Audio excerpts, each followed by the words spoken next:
So I am going to start with my introduction and then we can get this show on the road.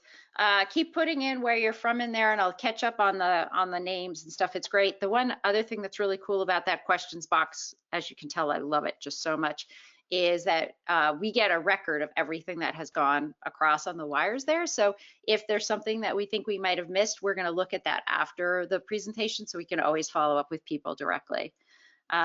So everyone, hey, welcome. This is Stacy. For the folks that are signing in just promptly right now, this is Stacy from the Community Cats podcast. Welcome to Colony Caretaking Tips and Tricks webinar presented by Neighborhood Cats. Everyone is going to enter the webinar in mute format. So don't be surprised if you can't be heard because everybody is being muted other than the presenters. This webinar is being recorded and you'll have access to the recording within 24 hours of the presentation. If you do not get that link, you can feel free to email me at stacy@communitycatspodcast.com and I can get that for you. But it will also be posted up on YouTube in about a week or two. And I'll be honest and say it'll probably be a much prettier version because Kristen does a little editing and she makes it all look pretty and good. And so if you can wait, especially if you want to share it with coworkers or co-caregivers, I'd probably recommend waiting till it comes out on the YouTube channel. But if you're anxious to share it, I'm happy to share with you what we've got. If you have any questions, feel free to put them in the question box on the control panel, which I have talked about quite a bit, and I love that location dearly. Please note that we do have a large group today. We're almost up to about 100 attendees. So we're going to do our best to respond to as many questions as possible. Susie, Stacy, and Kristen are going to be watching those questions. So we'll all be working hard to monitor those questions while Brian is presenting. Please let me know if you can't hear anyone talking, if you're not seeing anything. Kristen is on board to help with the technical side of things. And also, Kristen, can I ask you maybe to put the call-in number for audio into the chat? Would that be possible?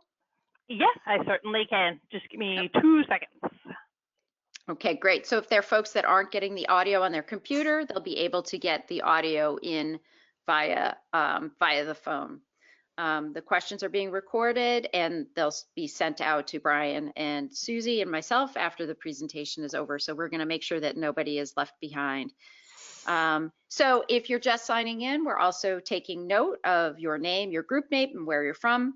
We're going to try something new today and allow for audience participation.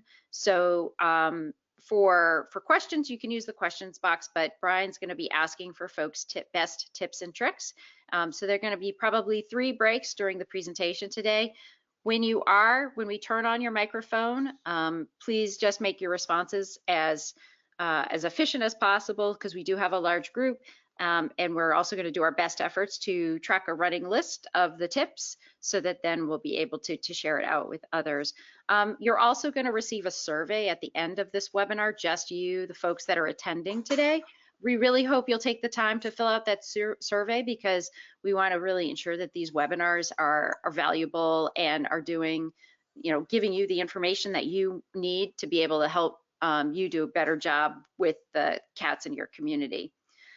Okay, so a little practice here. Does someone want to be a victim? Put their hand up, and then let's see here. Just doing a test. If someone wants to put their hand up, I am going to try and turn somebody's microphone on. Surprise, surprise. If they put their hand up, I'm going to, oh, look at all these hands.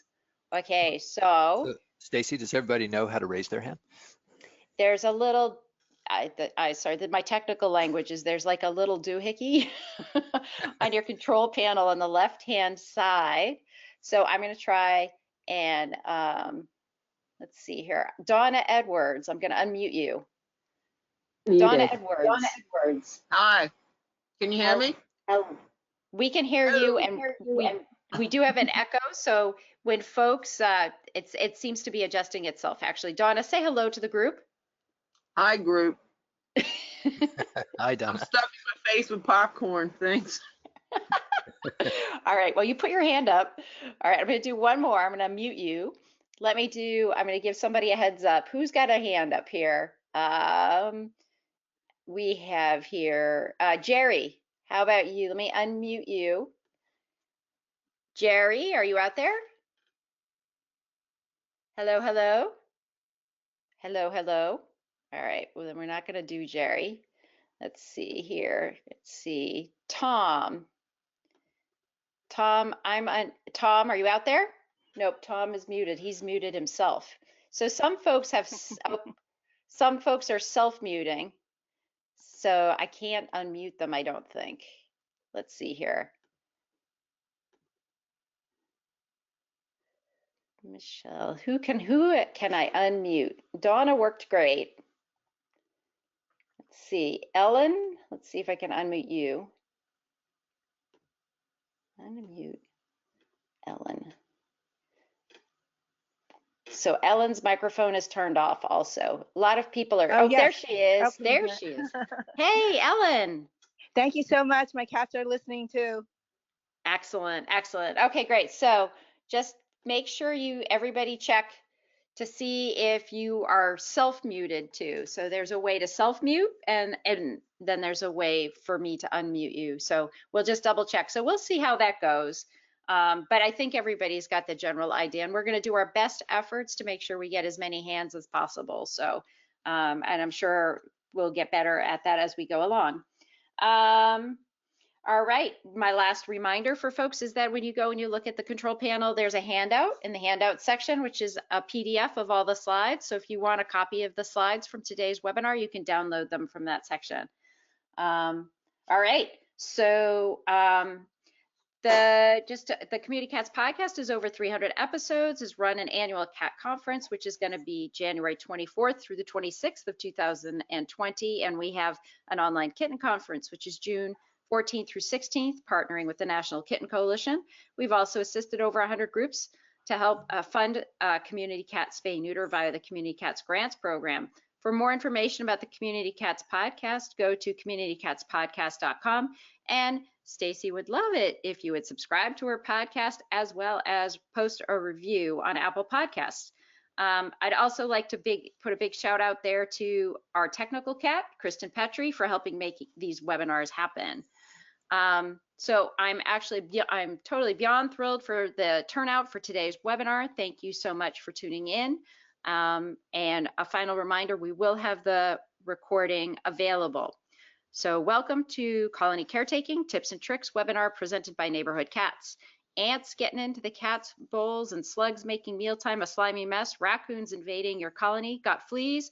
How do you keep the water from freezing in the middle of winter? Or calm the irate neighbor whose flower bed has been turned into a litter box. Find out how to deal with these and many, many more during today's webinar. And come and share your battle-worn secrets too. So that is what we are doing today. Brian Cordes is co-founder and National Programs Director for Neighborhood Cats, a leading community cat advocacy group with hands-on programs in New York City, New Jersey, and Maui. Currently, he and his wife, Susan Richmond, live in Hawaii and can usually be found trapping cats or releasing them after they've been neutered. In between stints with Neighborhood Cats, he served as a grants manager for PetSmart Charities, overseeing over 21 million in TNR and spay-neuter projects. He's produced many of the leading educational materials on trap neuter return, including award-winning books and videos, has assisted numerous communities in setting up large-scale TNR programs, and is a frequent presenter on community cat issues. Brian has a Bachelor of Arts degree from Cornell University and a JD from the University of California, Berkeley. Susan Richmond is the Executive Director of Neighborhood Cats. She joined the organization after over 20 years running a major New York City shelter and nonprofit veterinary clinic. At Neighborhood Cats, she has led multiple large targeted TNR projects in New York City and northern New Jersey, managed a program for providing scholarships to veterinarians for training in high volume spay-neuter of community cats, and co-authored the Humane Society of the United States online course on TNR. In her spare time, she can often be found trapping feral cats on Maui. I'd also like to do a big shout out and thank you to our sponsor, to Tomahawk.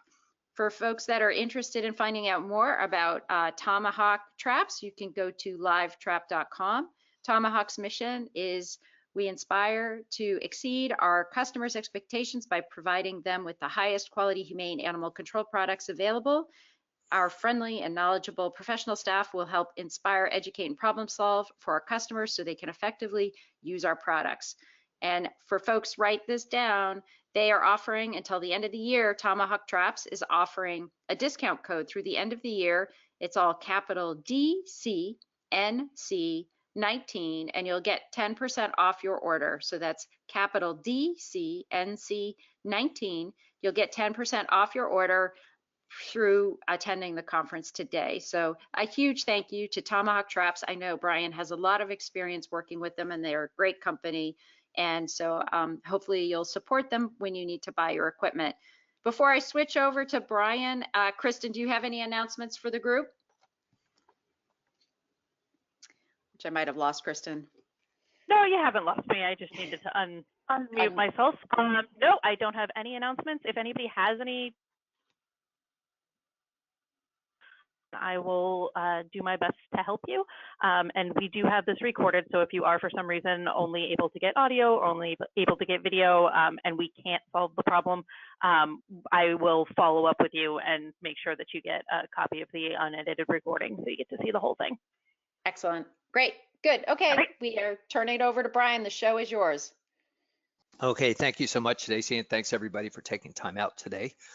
A lot of ground to cover, so let's jump right in. Stacy mentioned, if you were in the signed in earlier, let's see. So I have control of the slides, right? And oh, here we go. Okay, we've had a couple of webinars so far, and they're recorded. So I would encourage you, if you're interested in these topics, go have a look at them. Trapping tips and tricks, and also the drop trap, a trapper's best friend. Go to communitycatspodcast.com, click on resources, and then on the public webinar archive, and that will take you to them. So Stacy mentioned I'll be doing most of the talking. I'm the National Programs Director for Neighborhood Cats, and Susan Richmond, our Executive Director, is there on the Q&A, so you'll be talking with her virtually. So let's get right into this. And what is the number one bond between colony caretakers and their cats? And that's food. So that's what we're going to talk about first, and we're going to spend a bit of time on this, because that really is, now the cats love you, and they, as they get to know you, what's wonderful about feral cats is that they'll bond to you, and they tend to not like anyone else that they're not familiar with. But the source of that bond is food, and feral cats are not wildlife. And basically that's because they depend on us for their food sources, whether it's a colony caretaker putting out food or the dumpster behind the supermarket or whatever it might be. But that's the essence of at least the beginning of that relationship. So let's talk about food. So first of all, what kind of food should you be feeding your kitties? And there's no right or wrong answer to that. It kind of depends on how many cats are you feeding, what's your own financial situation. So I'm not trying to say here, you should feed this or you should feed that. We're just trying to give you the information you need to make the best choice that you can. So the first thing to understand about nutrition with cat foods is that you need to read the ingredients label.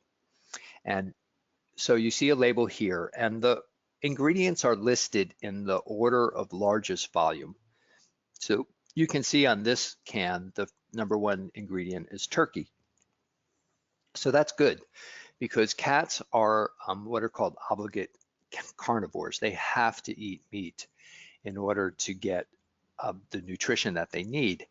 So a cat food that has a whole meat listed first, meaning that's the largest ingredient by volume, is going to be better than one that, say, lists corn first, or say meat byproducts, which is a fancy way of saying usually the part of the animal that people don't eat. So like if you're talking about chicken byproducts, you might be talking about feathers or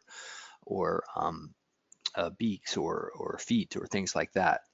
So the more whole meat you have in there, the better. But keep in mind that better is pricier. With cat food, you really do get what you pay for. So it's a lot cheaper to make a cat food with a lot of grain in it, and which fills the cats up so they don't feel hungry but doesn't provide a lot of nutrition, than it is to put in high quality ingredients. If you want to learn more about nutrition, which is a great, there's just so much out there. People have, really made their careers studying this stuff. But one of the best ways to learn is from the book, The Natural Cat by Anitra Fraser, who is one of our members of our board of directors. She really pioneered the whole holistic cat care movement in terms of raw food and just holistic remedies for caring for cats and just understanding their environments and things like that. So it's a great book, not just for colony cats, but for pet cats too. And then there's a few websites listed here: felinenutrition.org, catinfo.org, littlebigcat.com. And you can find a wealth of information about different brands of food and how to tell whether a particular cat food is more or less nutritious. One of the basic questions that comes up when it comes to cat nutrition is the idea of wet food versus dry food. And I like to make it real simple for people, as you can see from this particular slide. So personally, I'm a vegan, but I still think that this is a good way to illustrate it. If you were going out to eat and you ordered a steak, would you prefer the one on the left, which is the wet steak, or the one on the right, which has been baked to a crisp, and that's the dry steak? Okay, so that's the basic difference between wet food and dry food. And obviously you would prefer the wet steak, and there would be more nutrition than something that's been baked to a crisp. And it's the same thing with dry food compared to wet food. It's basically just dry food is meat that's been baked to a crisp with a lot of grain added, like a lot of corn and things like that. So dry food tends to have a lot more carbohydrates in it, which cats don't really need that much, just a little bit. More expensive brands of dry food will bake their ingredients and then add the vitamins and supplements so that they don't get destroyed in the baking process. But the cheaper brands add the vitamins first, and a lot of them get destroyed when everything gets heated up. So they're less nutritious that way. Again, you're getting what you pay for. So a good rule of thumb. So then sometimes people wonder, well, what about, how do you compare like a cheap can of wet food with a high quality, more expensive form of dry food? And that's where it gets really tricky. The basic rule of thumb is that for the same brand, so if we're talking Friskies dry food and Friskies canned food, for the same brand, the wet food is going to be more nutritious than the dry food for the reason that you see here in this slide. When you start comparing like a really expensive dry food like a PetGuard versus a supermarket brand of canned food, then you have to kind of use your judgment. Now this isn't to say you should never use dry food, because sometimes when you're caring for a colony, you have to. You may be limited by the weather. So dry food won't freeze in the wintertime, whereas canned food will. You may be limited by accessibility.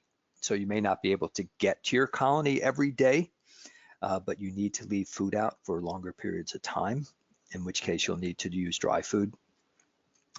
If you need to rely on dry food a fair amount, at least try to supplement it when you can with some canned food in order to get them some of that, better nutrition. And of course, another factor is price. Dry food tends to be by volume considerably cheaper than buying cans of food.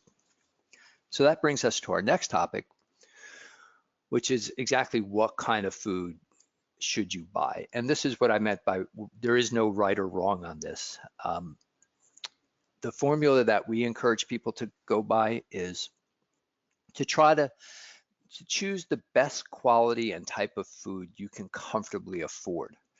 And that takes two things into account. Number one, that nutrition matters. So if you can feed a high quality canned food, that's great. But the other part of the formula is what you can comfortably afford. So if you have limited resources to spend on the cats and you're feeding a large number of them, then it's perfectly fine to go out and get the best quality dry cat food that you can afford, and we'll talk about what those are. And instead of buying canned food every day and going broke. So we need you to be comfortable and you to be financially healthy, but within your means, choose the best quality and type that you can. So we asked this wonderful group called We're All About Cats, which is a kind of a journalism about cats, their website, if they would write an article for us, because they're very knowledgeable about cat food. So we asked them, what is the best food for feeding feral cats? So they went out and researched it and wrote an article about it. So a couple of things to keep in mind when you go to their website. They have a very odd email address, URL address, internet address. There are 6 W's there. So it's www.allaboutcats.com. If you just put in allaboutcats.com, you won't get there. The other thing that you keep in mind that'll save you a little time, when you get to their website, the way to search for this article is, do you see the little gray underneath their logo, the little gray type under the logo We're All About Cats? It says search this website. I don't know, I would really recommend they improve on this, but that is where you would enter this title of the article. That's the search field. So you have to search for the search field, but hopefully this will short circuit that. You put in the article there, it will ring it up. Just to kind of do a spoiler, these are the 5 brands of dry food. And again, as I say, dry food tends to be a better value per volume. So these are the ones that they recommend that have the best price combined with the best nutrition. And the one I want to point out that pretty much everybody should be able to access is the second one there, Kirkland Signature Maintenance Cat Chicken and Rice Formula. So that is Costco's brand of cat dry food. And it's a staple among colony caretakers who know about it because it is relatively good nutrition, and it's cheaper than just about anything out there that you can get. It's well worth the $60 a year membership to join Costco, and then you can go in there, and I think they sell them by 20 or 25 pound bags. So that's a great one. And check out these other ones as well, and read the article to learn more about why they're recommending this. And they also go on to talk about cat nutrition and how to best provide that. So we're going to, in a little bit, 10, 15 minutes or so, we're going to take a break, and we'd love to get your tips on this, what is the best cat food that you're able to provide, and any tips that you might have on doing that. So let's move on to where to feed. And now that we figured out what. So the basic idea is you want to be as strategic as circumstances allow. Again, you'll hear this theme a lot, which is the best you can do within the conditions and circumstances that you're facing.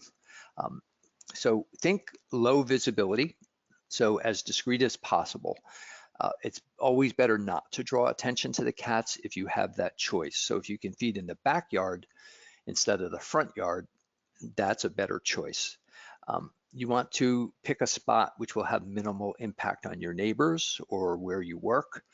So, don't feed the cats right next to the warehouse door, so where they could run in and out. Pick a more remote spot. on the property. Don't feed right next to your neighbor's fence line. Find a better corner underneath your porch or something like that. Something that will, where your neighbors won't see or hear the cats as much. You want the spot to be as safe and quiet as possible for the cats, obviously accessible for you. If you're in an area that has any type of threatened wildlife, like rare birds or things like that, set the feeding stations up as far away from their nesting areas as possible to reduce any threat they may have. And these photos kind of tell that story for myself. When I was taking care of a colony of cats on the Upper West Side of Manhattan for about 8 years. And you can see in that top photo, there's an iron gate, an iron fence, cast iron fence. And when I first started feeding these cats, I had no access to that property, and there weren't any bushes in front of the fence there. It was all open. And what I had to do was put the food through the bars of the fence and feed the cats right there. So it was very visible.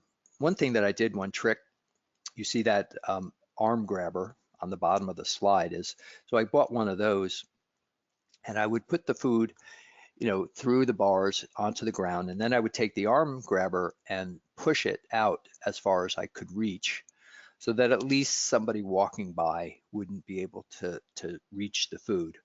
And then later, of course, I could use that grabber to pull the dishes in.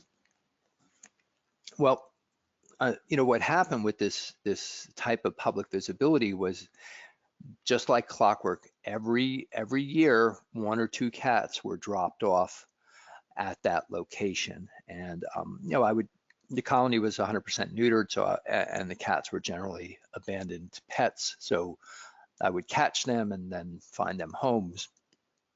But still, I didn't particularly want to be a rescuer. In addition to taking care of this colony, especially when people could go to a shelter. So eventually, after the first couple of years, or maybe 3, the superintendent of the building changed, and he came to trust me. So he gave me a key to get into that yard behind the fence. And that's where you see the lower photo. So the first thing I did as soon as I got in there was put together a big pile of rocks, and then I would put the food behind the rocks. And that's where you see the kitty is eating a bowl of food that's hidden by large boulders. After that, not a single cat was dropped off as soon as people could not see the food. So how to feed? Well, don't put the food on the ground. That is rule number 1. We really want to avoid making a mess.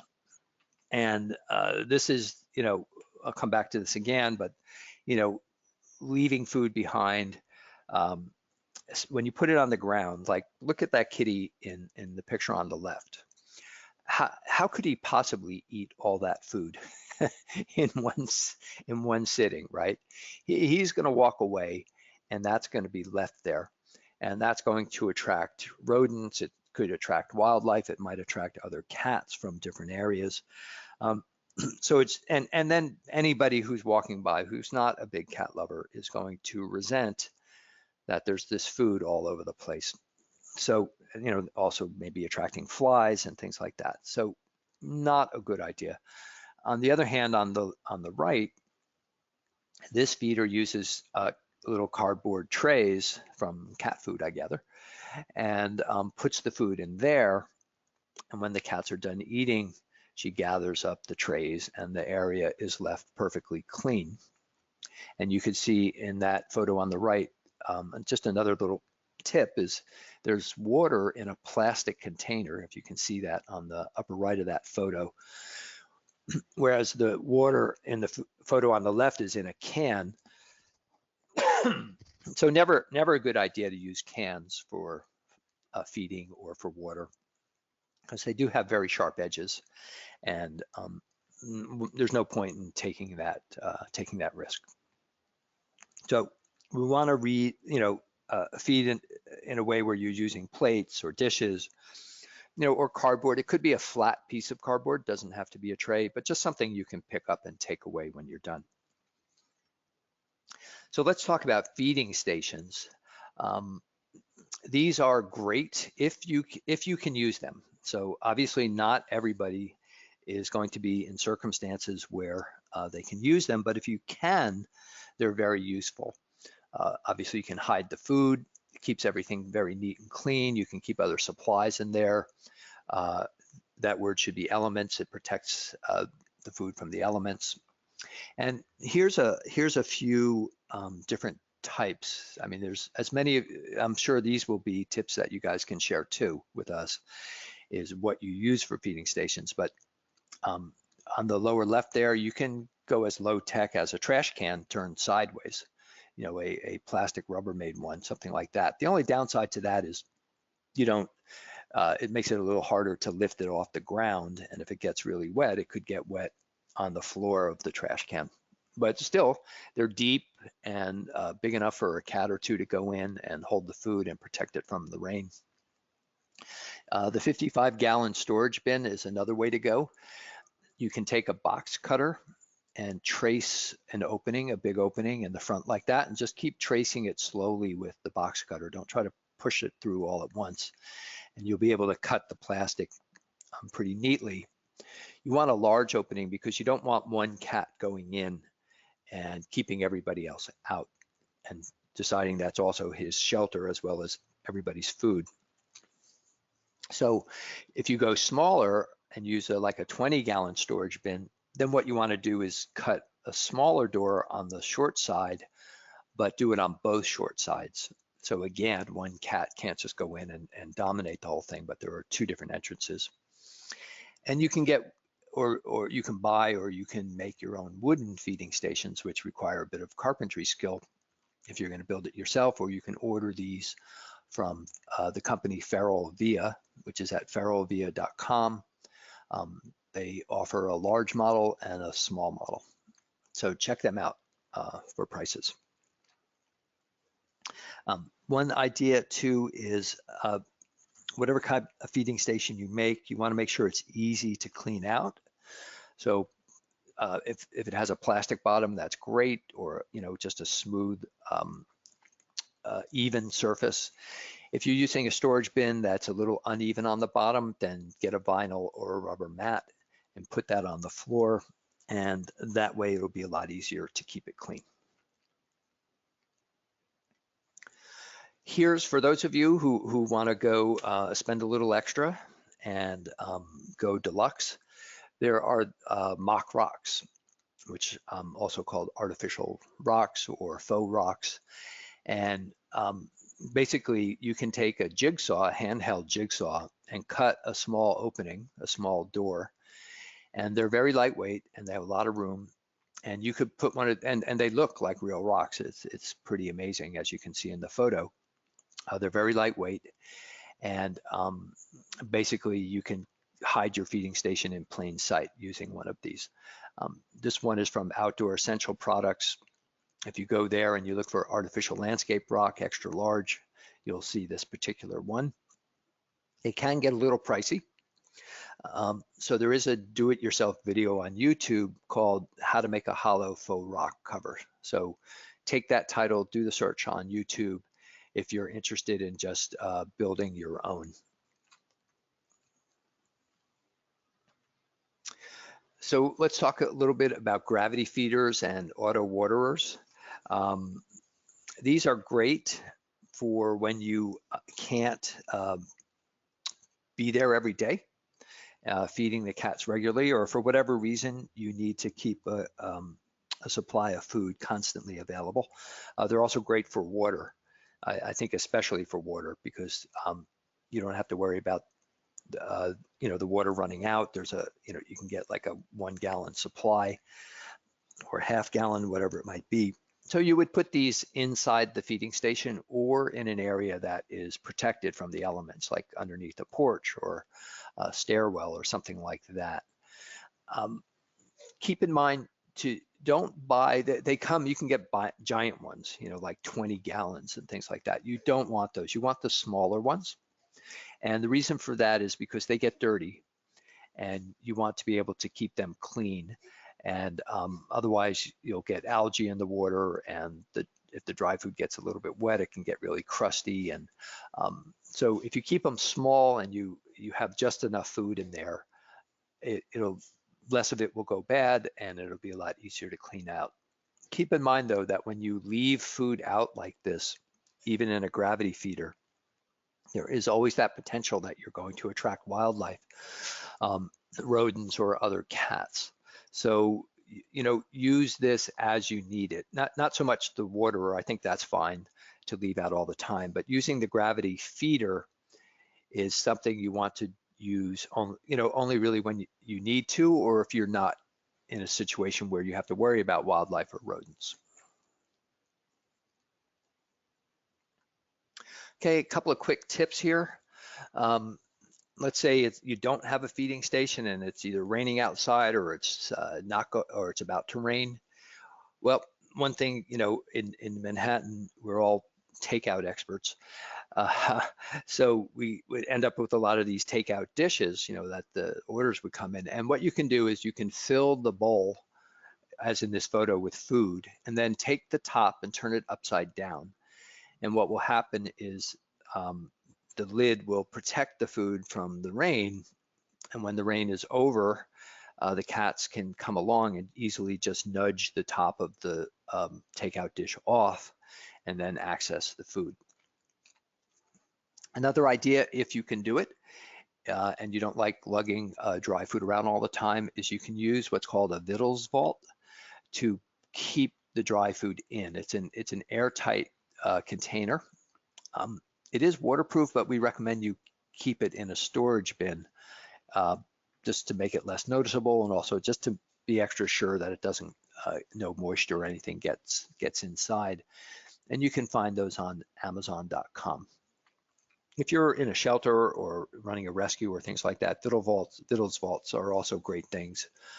Again, because you can just store, they come in all different sizes. I think this is a 15-pound one, but they come much larger than that too, and they really do keep everything quite fresh. When we're talking about feeding in the wintertime, keep in mind that cats actually expend more calories in colder temperatures. And that's because when it's cold, the cats are having to burn more calories to stay warm. And sorry about that typo. And they're also more active in the wintertime, mostly because they sleep a lot in the summer. When it's hot, they just nap all day. In the winter, they're actually out and about quite a bit more, so probably to stay warm, and also the heat doesn't make them sleepy. So there was a study done at the University of Liverpool, and they determined that cats actually need an average of 15% more food in the wintertime. So keep that in mind during your feeding, that provide a bit more when the temperatures drop. Okay, and one other quick tip before we hear from you guys is clearing a path in the snow. So, well, obviously, first thing is a shovel, but then you're left with ice on the ground, and you really want to avoid using rock salt on pathways that your cats will be traveling, or any type of chemical de-icer, because at the very least, they can be highly irritating, like rock salt. And at worst, they could actually be toxic, like some of these chemicals. So here's a good, safe solution that works quite well to de-ice. And that you take a teaspoon of Dawn dish detergent, a tablespoon of rubbing alcohol, half a gallon of warm water, mix them all together. And then you can spray or pour it on the ice, and it will melt away pretty quickly. Okay, so at this point, Stacy, I think we want to hear from you guys out there. If you could say your name, raise your hand if you've got a tip on anything we've discussed so far. Now, keep in mind, there's a lot of other topics we're going to cover. So right now, we're looking for your ideas or questions on what we just covered, like nutrition, wet versus dry food, what's the best value food, where do you feed and how do you feed in terms of stations and auto feeders and the like. Okay, things like bugs and wildlife and keeping them away is something we're going to cover next. Okay, great. So I'm going to try and unmute Donna first. So let me unmute her. So Donna, are you out there? Do you want to share a tip? Yeah, hi. I take care of a tiny little colony right in my backyard, basically. And I feed them once a day. They get a big thing of canned food, and I fill up their bowls with kibble. And they have fresh water at all times. And in the wintertime, I've got one of those electric water heaters, and I plug it in. And the only thing is you got to keep replenishing the water because it evaporates. I have sort of a lean-to thing to keep their food where they can all fit in there. 6 to 8 cats can fit in there to eat, and it's hollow. It's basically a frame, and I can just flip it over and hose down the porch later on. So I can't really think of anything else offhand. Okay, well, great. Well, thank you for that idea with the lean-to. That's a good one. And what's the lean-to made of? Oops, sorry. I'm Oh. there. Okay, you're back, Donna. I unmuted you. It's made out of a very cheap frame. It's 3-sided with a sloping roof, and it's made with that insulation that you buy. It's like 3/4 of an inch thick, indoor-outdoor insulation, and you just use a knife to cut it. My landlord threw it together for me. So it's very lightweight. It's about 4 feet by 3 feet, and you can just flip it over, like I said, to hose down the small deck it's on. Okay, great. So I would Well, say thank you. it probably costs $5 to make. Oh, terrific. All Okay, right. great. And Carla, let me unmute you. Carla, your microphone, you're self-muted, so I cannot hear you because you are self-muted. I'm going to go to Lisa, see if I can get Lisa, and if you know how to unmute yourself, I'll come back to you. Let me go to Lisa. Lisa, you out there? Talk again. Are you there, Lisa? I hear clicking. Are you trying to figure something out on your end?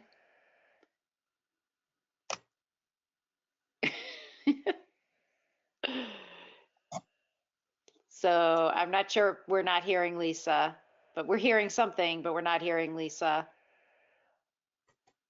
All right, let's go. Anybody else want to put their hand up and see about sharing something?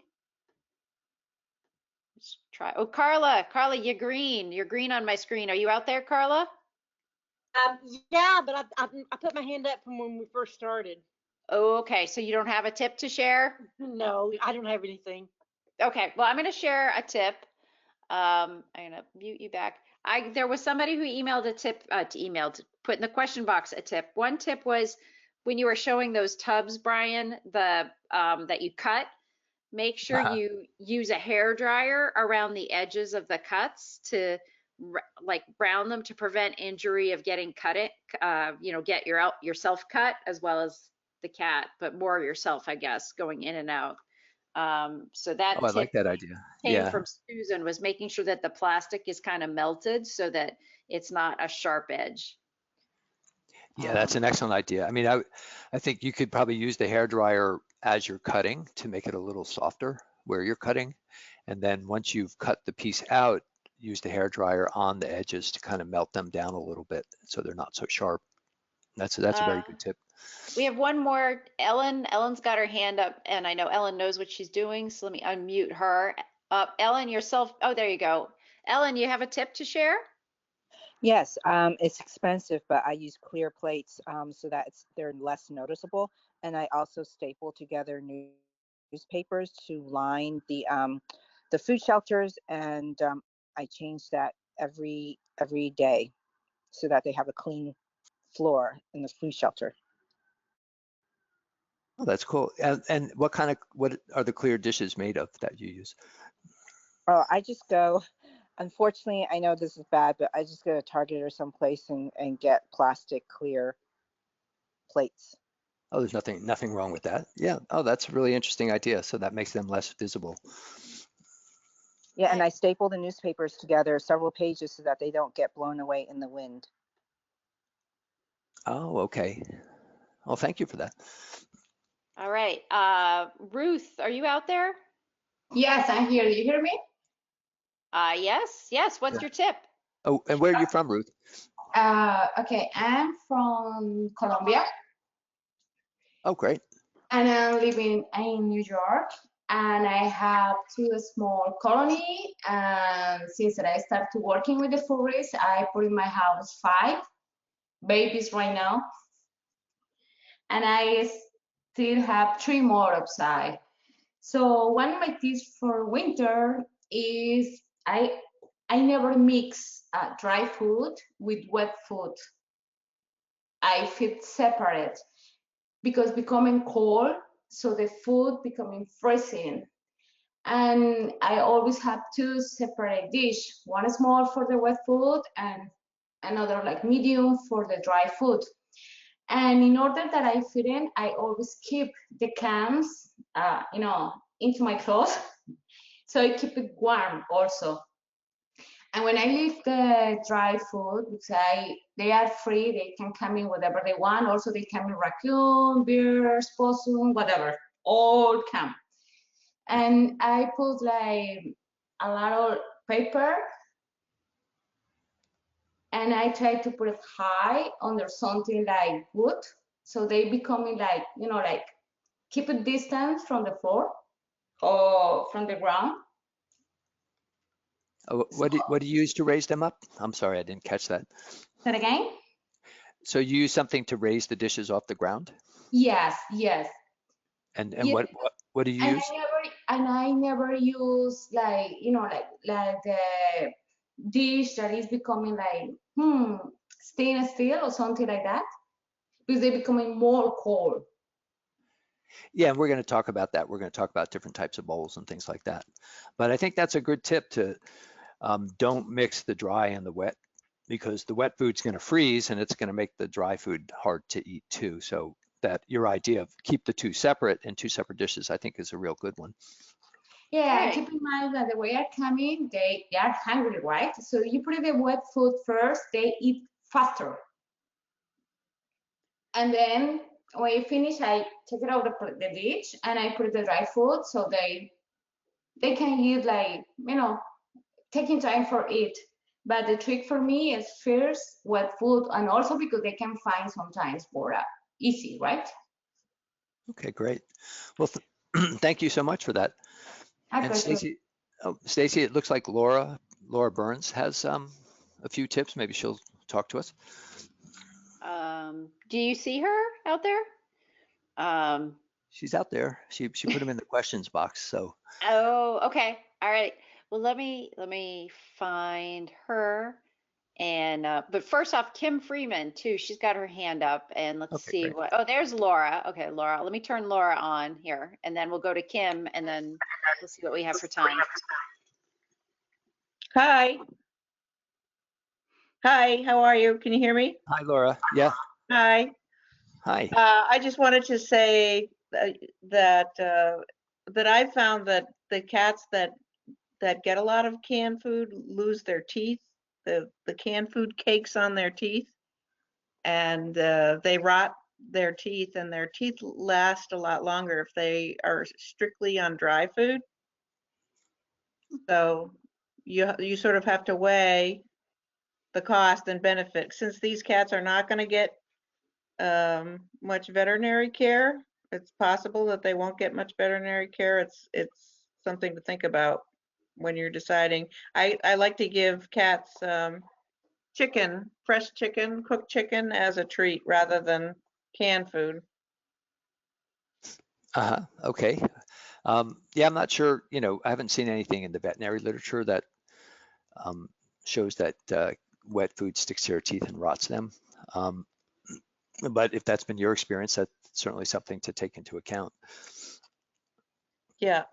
Yeah, I do feed canned food because it's easier to my pet cats, but I know I can, I've also done like 20 full mouth extractions on my pet cats. So we do a lot of dental care at my house. So for feral cats, that just it's just something to think about. Yeah, did you have other tips for us? Well, that crossed my mind when you're talking about bulk feeders is that means that you have a 24-hour feeding schedule, which isn't optimal to manage a colony. You don't know who you're feeding. You could have cats coming in the middle of the night that are not fixed. So I know that you'll talk about that later. That might be Yeah, well, something. and that's why I emphasize that, you know, those bulk gravity feeders are something you use only really when you have to. Like if you went away for vacation or Yeah, something and you weren't going to be exactly. there, yeah, that would, Yeah, then I could or see it. Yeah. sometimes people only have access on Tuesdays and Thursdays, but the cats need food all week. So it's really Yeah, a good tool if the circumstances need it. But yeah, we'll talk about when to feed cats, and ideally you're not leaving food out all day. I agree. right. All Okay. right, great. We're going to do one last tip with Kim, and I see Lisa's out there too. Lisa, we're going to try and get to you at some point. We might not this round, but we'll definitely get you saved up for the next one. Hopefully, we'll be able to. So, I'm muting Kim. Kim, are you there? Yeah, hi. I wanted to suggest a tip. Um, I like to use those little square hand warmers in between two Corelle bowls. It tends to hold the heat well in the winter. And it also helps kind of warm the food enough so that the odor is more noticeable. Of course, I'm usually trapping lost cats, not feeding a colony, but the hand warmers really help in the winter with the food freezing. And that's a great tip. And how you put them, like you take two bowls and you put them in the middle? Is that? Yeah, that's right. I put one hand warmer in between two bowls. Oh, that's a great idea. Thank you. You We're going to bet. talk about, you know, keeping, preventing water from freezing, but that's one of the ways you could do it as well as keeping the food smelly and warm. So thank you for that.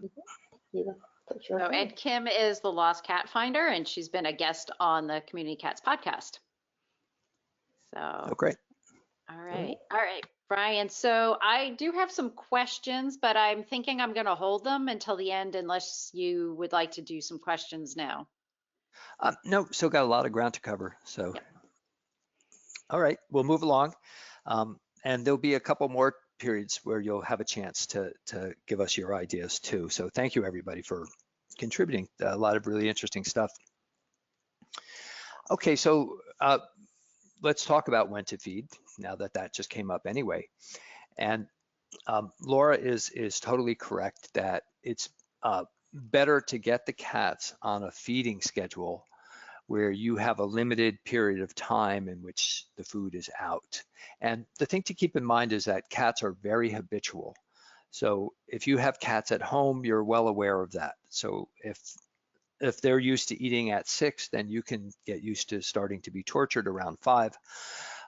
And that will take place every single day. And if you deviate from that, then they tend to not like it. And so same thing with outdoor cats. They're very, very habitual.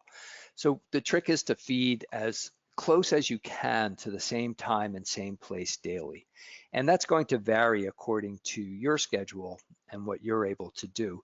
So ideally, you would, you know, your whole day you'd be independently wealthy and your whole day would be free. And you could put the food out at 8 a.m. and let them eat until 8:45 or 9 a.m. and then you would take the food away.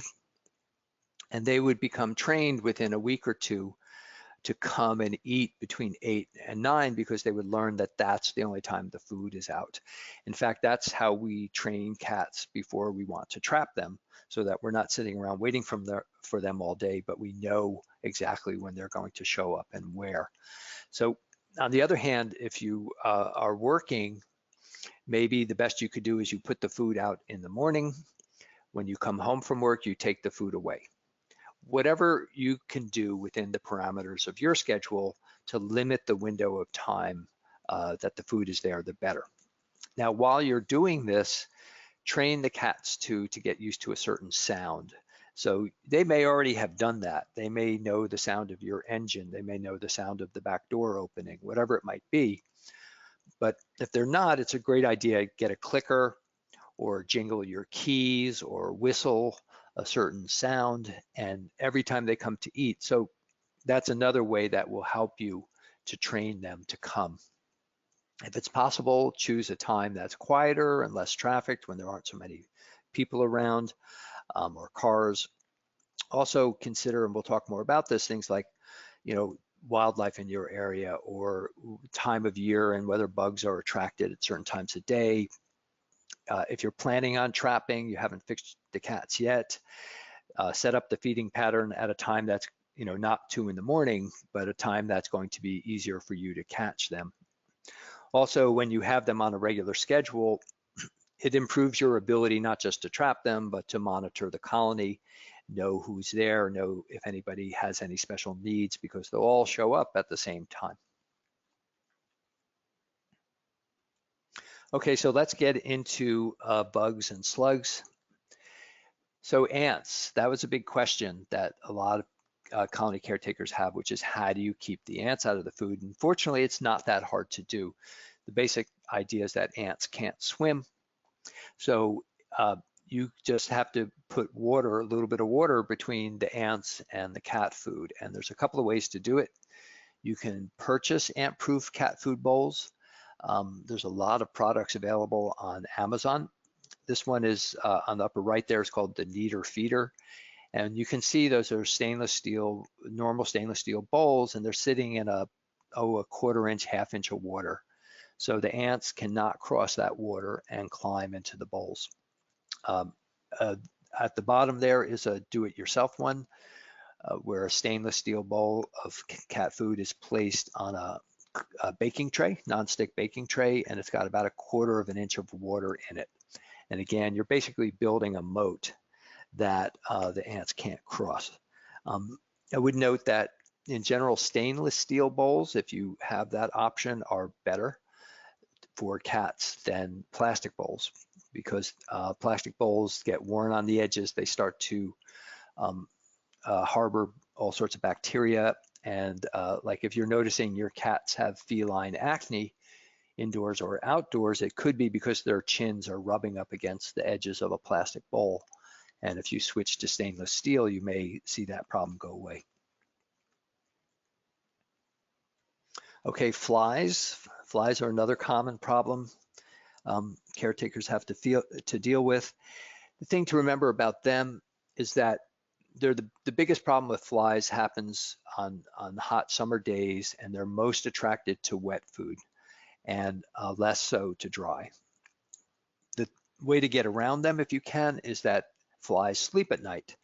So if you train the cats to eat at sundown or at dawn, at least during the summertime, you should be able to avoid the flies coming. If you can't do that, then you may have to rely more on dry food and only feed canned food while you're there, and then take it away.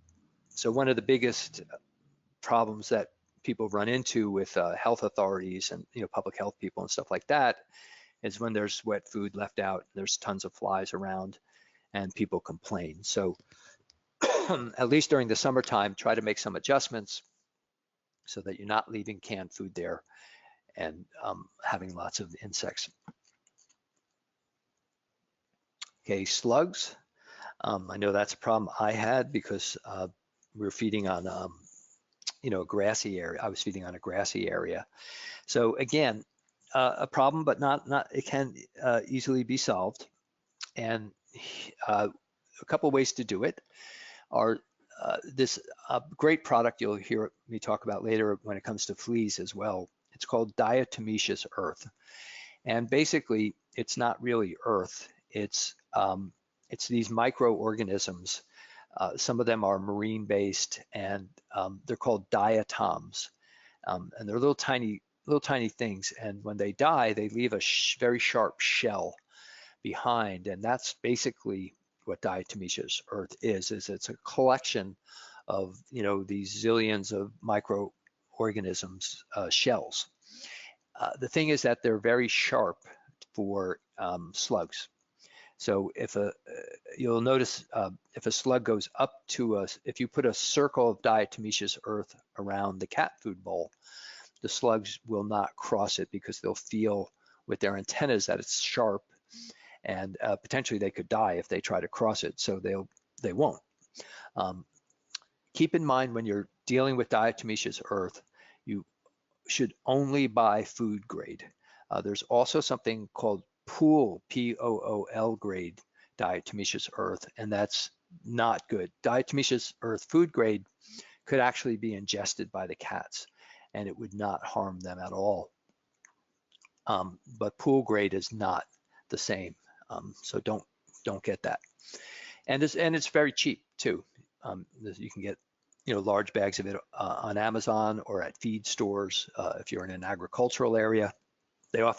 Farmers often use diatomaceous earth. They feed it to their cows because it helps clean out their digestive systems, kills lots of parasites, but doesn't hurt the cows. So with the same idea, you can try using crushed eggshells, salt, and chalk powder, the kind of chalk that is used to create lines on athletic fields, like the foul line on a baseball field, that kind of chalk, because again, those are very small, sharp objects that slugs won't cross.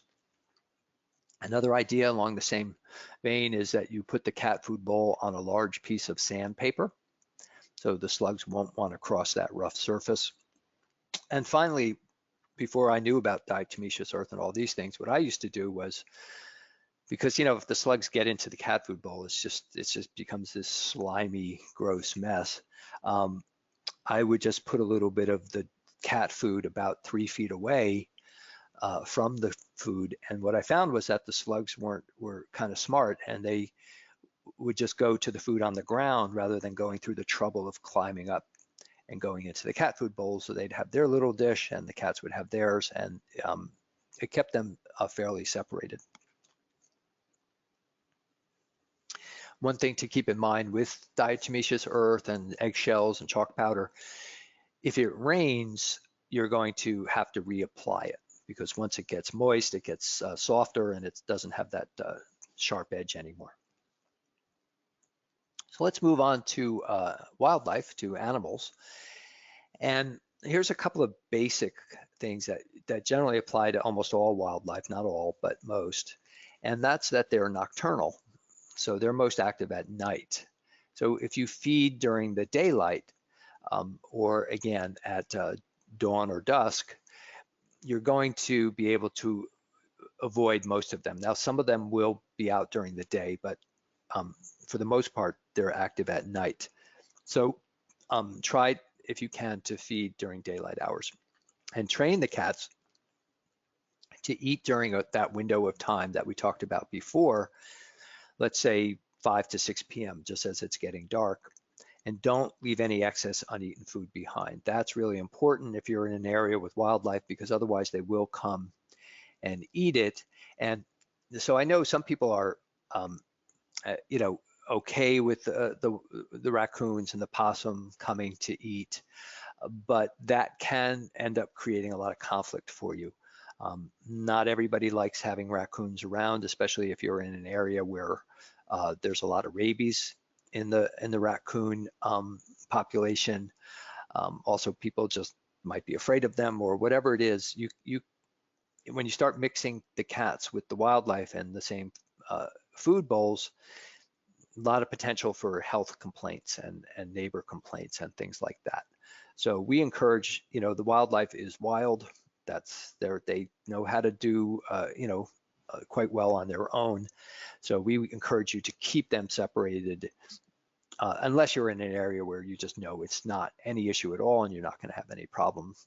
But still, it's also better for the cats not to be around animals that potentially could transmit rabies to them.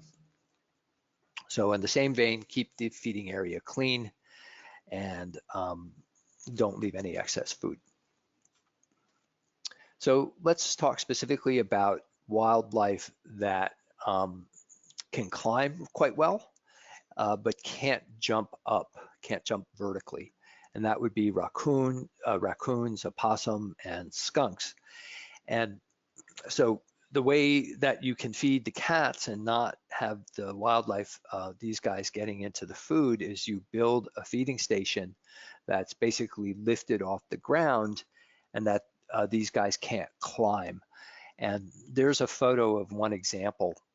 And the main elements of that are that there's about a 2-foot square platform, and it's raised about 40 inches off the ground using a 4-inch by 4-inch post that's buried pretty deep into the ground there.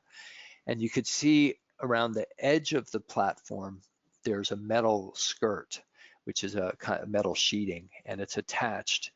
And so there would be no way for a raccoon to climb this. If they went up the post, they wouldn't be able to get under and up around the metal apron there.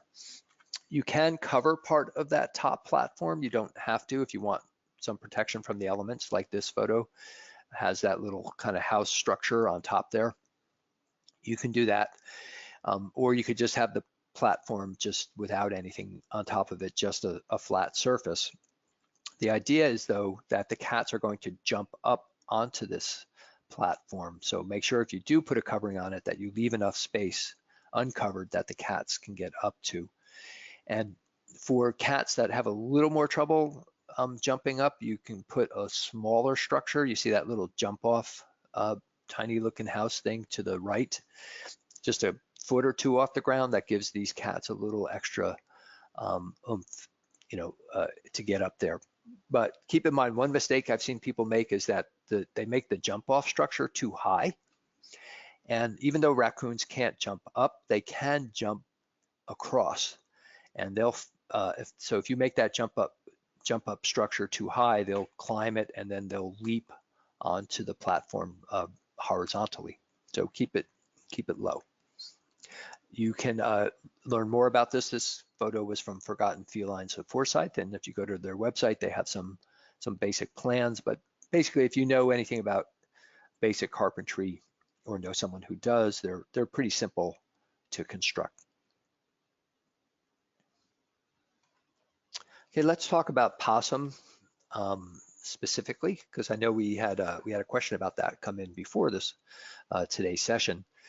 So what's the big trick about keeping possum out of the food, out of the shelters? And here's your trick. They don't like the smell of molasses, funny enough. So the mixture would be, and thank you to Susan Richmond for uncovering this tip. You mix 1 cup of molasses, you dissolve that into 1 liter of water, or that proportion. And then once it's all dissolved, you use a spray bottle and spray it around the areas you want to repel the possum from. So the feeding areas, the shelters, and once they smell the molasses, they should just stay away. Couple of other tips, if that doesn't work for you, or you don't want to spray, or you can't. One trick we do during trappings when there's wildlife around so that they don't go into the traps is we give them food that they like and that the cats don't.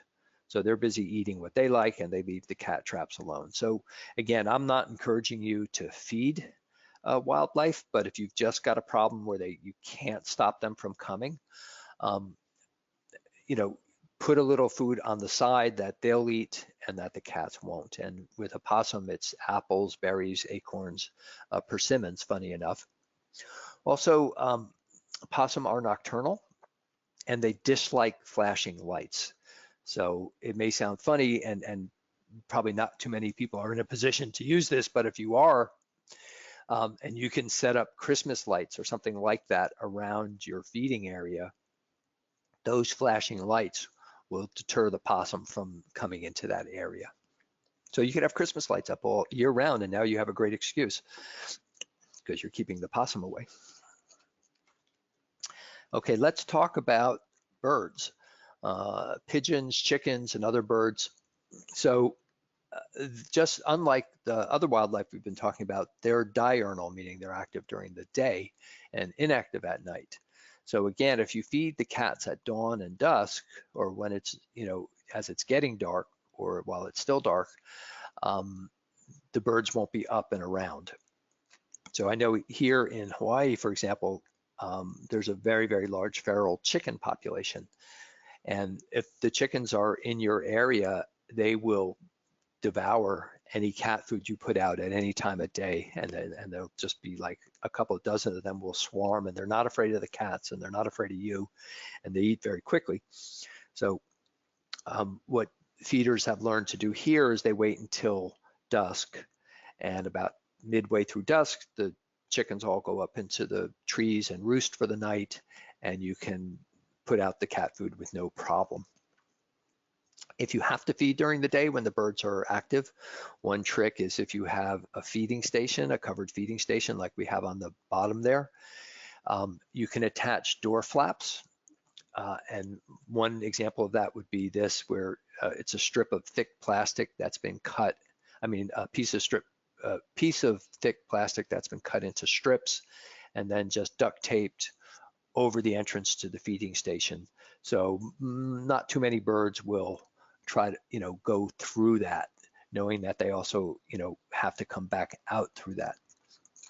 Or you can have a regular flap that is solid, and the cats learn to pull the flap aside and then enter the, the birds won't usually learn to do that. Again, if you have to feed to keep the birds at bay while you're there, you can use cracked corn. So that's another trick we use when we're trapping and there are birds all over the place, is we'll put a pile of chicken feed somewhere 20 feet away, and the birds all go running over and eat that, and they leave the bait in the traps alone. As long as we're talking about what food animals like, with raccoons, I believe we're talking about apples, bread, and peanut butter are among their favorite foods. Again, not for the idea of you should be supplementing, that you should be their main source of food. It's just only enough so that they'll stay away from the cats while they're eating. So clean up. Number one complaint I mentioned before against cat feeders is that they're leaving a mess. So avoid using products that could blow away, like paper plates and dishes. Pick everything up, whether it's yours or somebody else's. You'll be considered a good neighbor by keeping the place clean. Don't leave bags of trash on site. If they have any food sent inside, they can get ripped open, and potentially if wildlife gets inside, they could suffocate, or even a cat could suffocate from getting trapped inside the bag. Okay, so let's talk about water in winter. And the basic idea is that healthy cats don't need much water, but they do need some daily. And it's especially important when the main source of food is dry food, which sometimes it has to be during the winter time. So if cats are present in really cold temperatures, you can try to feed them some wet food right away with a little extra water mixed in, which is another good reason to get them on a feeding pattern so that they're there and you can quickly sneak in some food with moisture to them. One thing to keep in mind is that there is a common myth that if you put out hot water, in cold temperatures, that's better than putting out cold water. And it's actually that the reverse is what's actually true.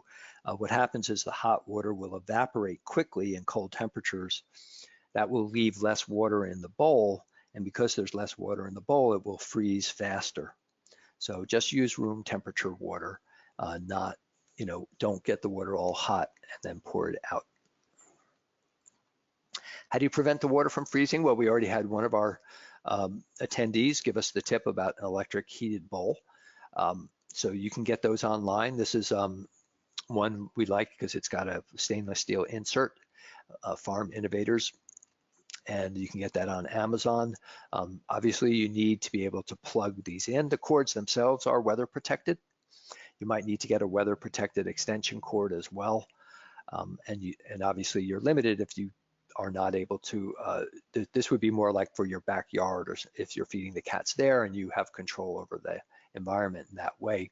If you use an electric heated bowl, again, as our attendee said, you need to fill, it needs to be large, because the water will evaporate. It will be warmer than the air temperature, so it will evaporate faster. So you want to get a bowl that's at least a gallon, and you need to fill it up every day.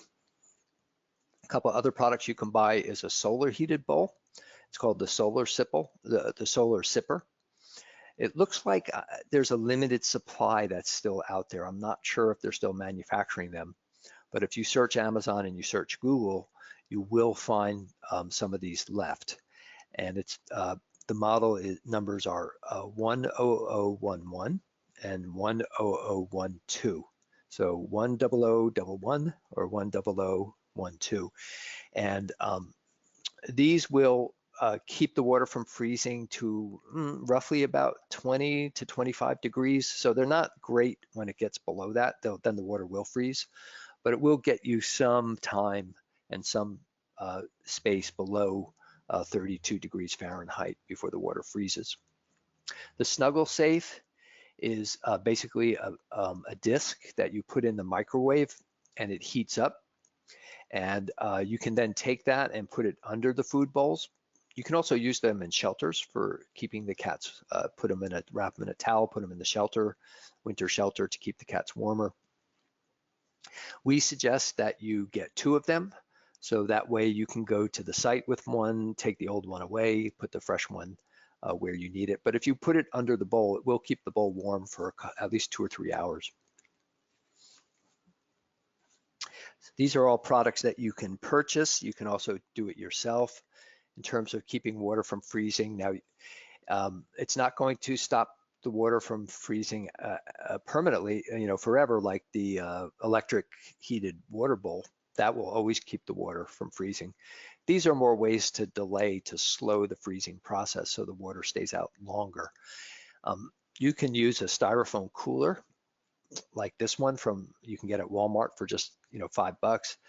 Cut a doorway in the side of it, in the short side of it, leave a lip a few inches off the ground so it doesn't flood, and then put the bowl of water inside the styrofoam container, and that will buy you some time in terms of the water freezing. Another thing that helps is if you use bowls that are thick plastic, deep and wide. So all those things slow down the freezing process. The thick plastic will insulate the water, keep the cold from getting in. The deeper it is and the wider the amount of surface will slow the water from freezing as well. So if you take a good bowl like that and you put it inside a styrofoam cooler with a doorway cut out, you've bought yourself a bit of time before the water freezes. Another hack is to get a small styrofoam box like this one, which you can usually you can get those. You can order them yourself online, or you could get them from veterinarians who usually get vaccines shipped to them in these small types of boxes. You basically line the interior with a plastic bag that is leak proof, and then you cut a little bit of a hole in the top, in the lid, big enough for cats to be able to stick their tongues in and lick out the water. And that will stop freezing for a bit. And then there's the old trick that horse owners often use, which is to take an old tire and stuff, it's got to be a dark tire, it's got to be black, and then stuff it with rocks, and then take a stainless steel bucket and shove the bucket into the middle of the tire so that it's surrounded. And what happens is during the daytime, the black rubber of the tire will attract heat from the sun and warm the rocks that are inside of it. And then those rocks, when the sun goes down, will radiate heat and keep the water in the bucket from freezing. Okay, so we're up to our next break for you guys to give us your ideas. And so just to run over real quick, what we just covered were when to feed, how to keep bugs and slugs and wildlife out of the food, cleaning up, and then preventing water from freezing. So I'll hand that over to you, Stacy.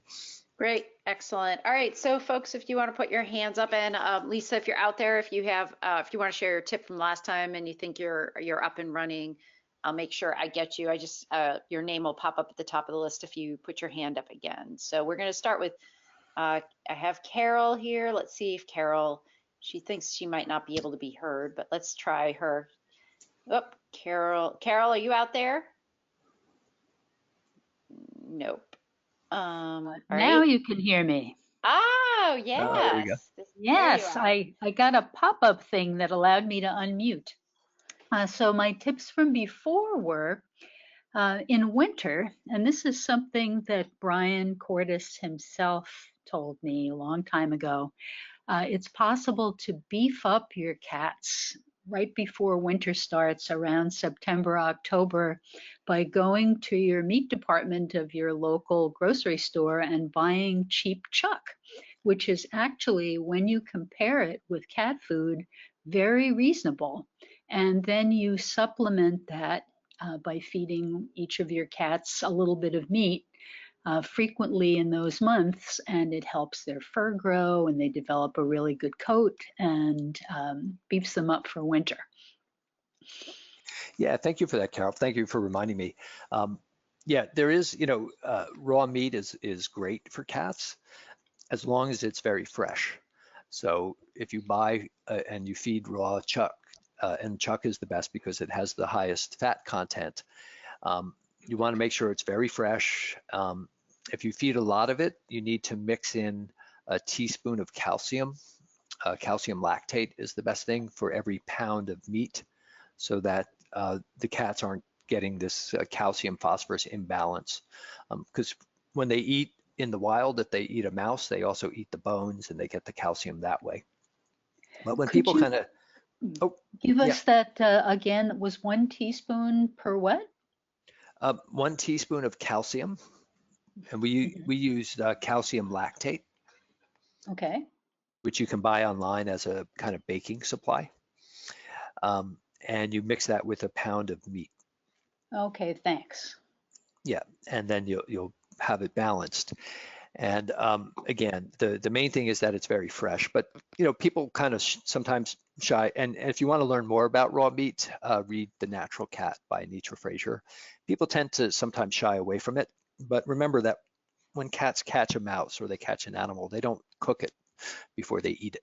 So raw meat is natural for them. It just has to be very, very fresh so that you're not building up bacteria and things like that.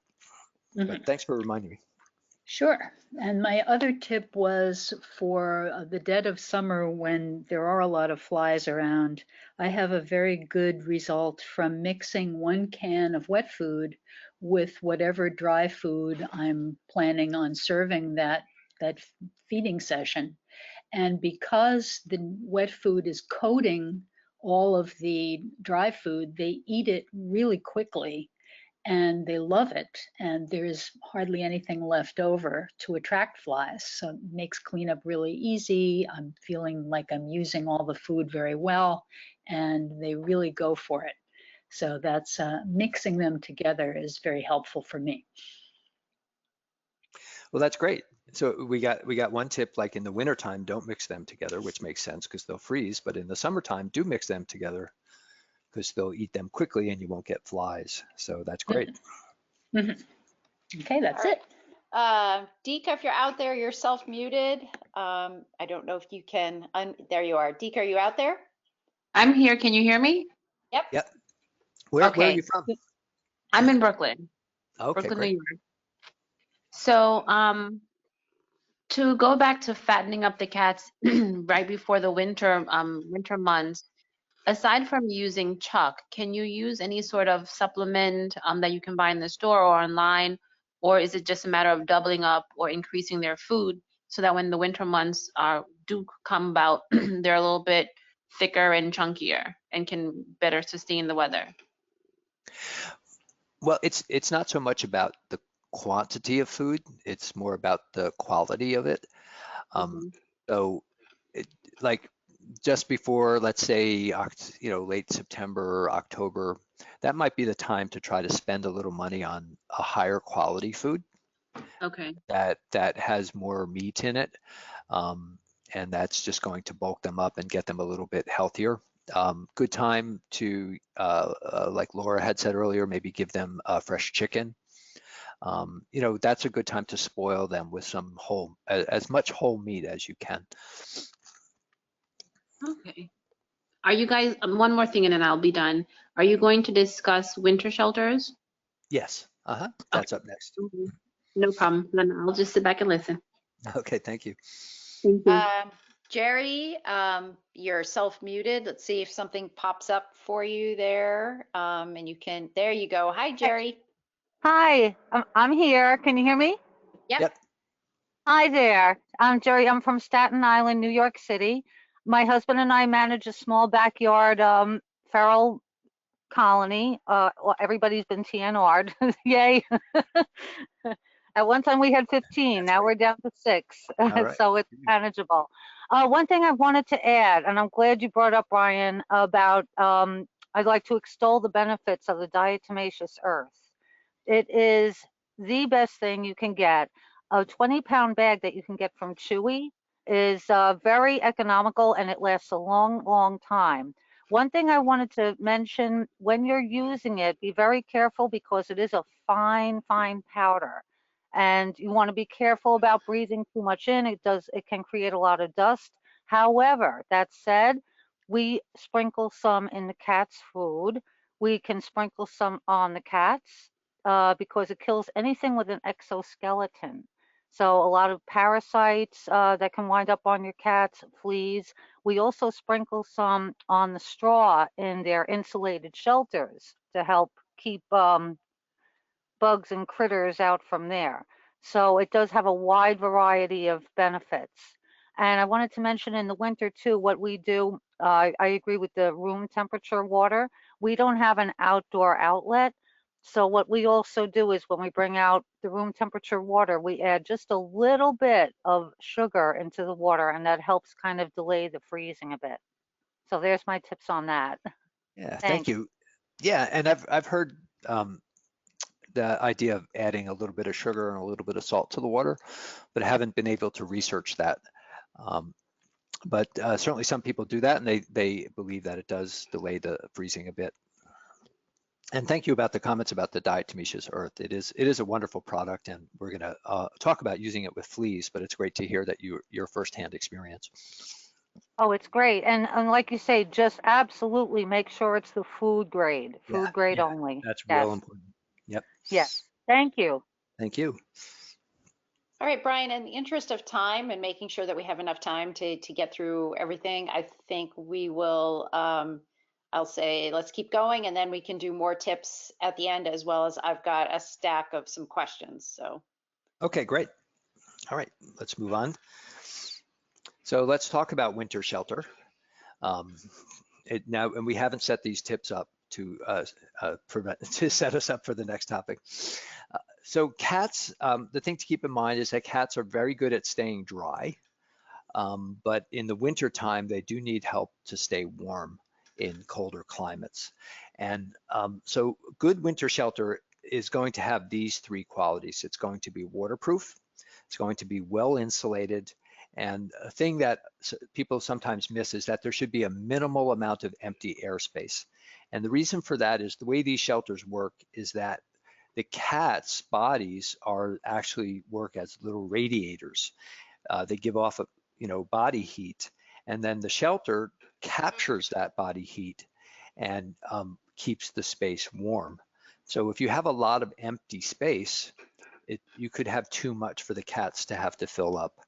So you want them to be packed in there as much as possible. What you're looking at there in the photo is the neighborhood cats design for a winter shelter. And here you see somebody putting one together and a completed one on the lower right there. And basically it's in one of these hard sheets of a 2-inch thick styrofoam insulation, which is used in building houses and things like that. And you take this 8-foot by 2-foot sheet. So Karen Hancock is a caretaker out in Long Island who showed us how to do this. But you use every square inch of that 8-foot by 2-foot sheet to build one of these. And it's best to have a table saw so you get nice even cuts. And then you're going to glue all these pieces together. Use linoleum floor tiles and deck paint for the outside. And it's a great, very sturdy, long-lasting shelter. Creates an interior space that's 18 by 20 by 12 inches high. And it can house, like, we've seen 4 or 5 cats, and on a really, really cold night, even 6 come out of one of these. They just pack themselves in there. If you're interested in building one of these, go to our website, neighborhoodcats.org, click on Colony Care in the menu bar, then on Feral Cat Winter Shelter. And you'll see there's downloadable plans with diagrams and everything you need to build one of these. And there's also on the website, there's one of our caretakers was kind enough to create a photo kind of instruction trail. It's called a picture trail, where he shows step by step how to assemble one of these.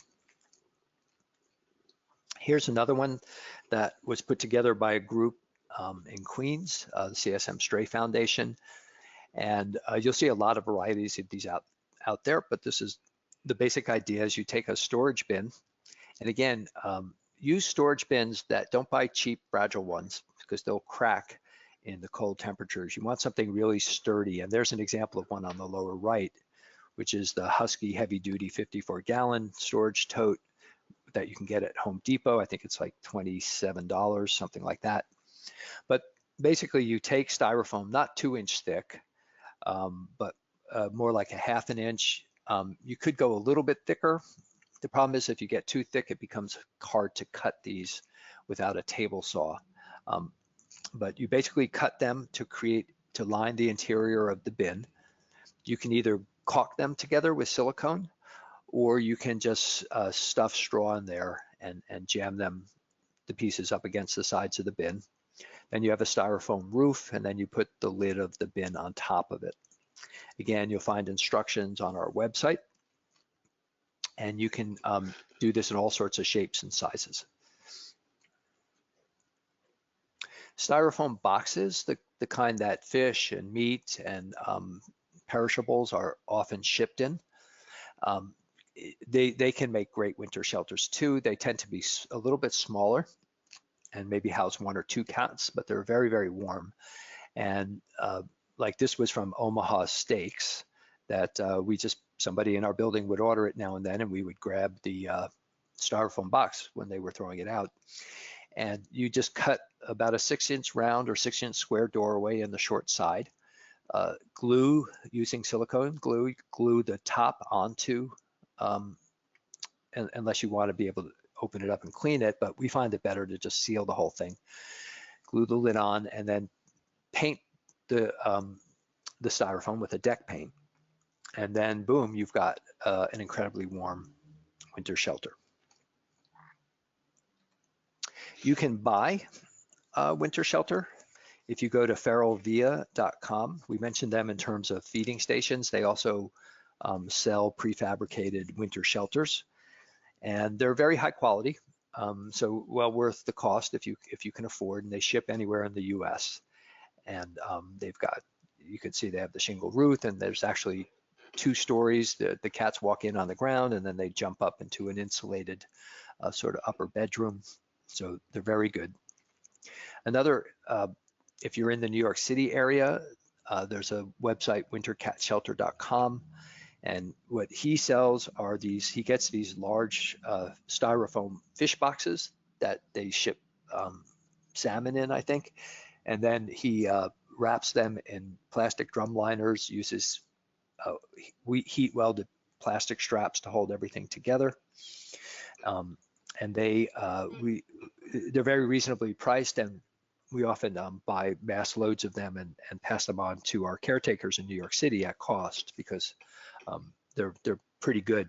The neighborhood cat shelter, excuse me, is going to be a little pricier depending on costs in your area for things like styrofoam and paint and stuff like that. But also, if you're not in the New York City area, you can, if you can find a large styrofoam box like this, know you can turn it into an excellent outdoor cat shelter. So emergency winter shelter, this is if, like, you know, the storm is coming and you've got like 3 days and you don't, you're not able to put together one of these styrofoam or wooden shelters. You can make one out of as simple as cardboard boxes, newspaper, a plastic liner, which could be a garbage bag, and duct tape. And again, you'll find instructions at neighborhoodcats.org. But the basic idea is that cardboard is good insulation, and you basically put a box in a box and you stuff the space between it with newspaper, and then you wrap the whole thing in plastic, and you'll get through that particular spell with this as a shelter. And you can see in this photo how, you know, there's a pretty heavy pot with a plant in it sitting on the roof, and that shows you how strong the cardboard is too. So if you're stuck, go on our website and read the plans about how to make one of these. Okay, placement of shelters. Again, discretion is the best way to go. When you choose your paint, choose it so that the shelter will blend into its surroundings. So if you're in a green area, you paint it like a royal, green like this. What you don't want to do is on the right there, where the shelters weren't painted at all. Now maybe they, were in an emergency and didn't have time to. So no criticism of this. I don't know the circumstances for this photo, but you could see how the pink stands out like a sore thumb. Whereas if it had been painted gray or like a brown, those shelters would blend right into the environment and draw a lot less attention. Also, if you can, keep the shelters near the feeding station so that the cats don't have much distance to travel between where they're sleeping and where they're eating. A few more tips on these shelters. It's one great thing to do is to take 2 of them, whatever kind they are, and face the front doors towards each other, and then put a board over the top of both of them that spans the space between them.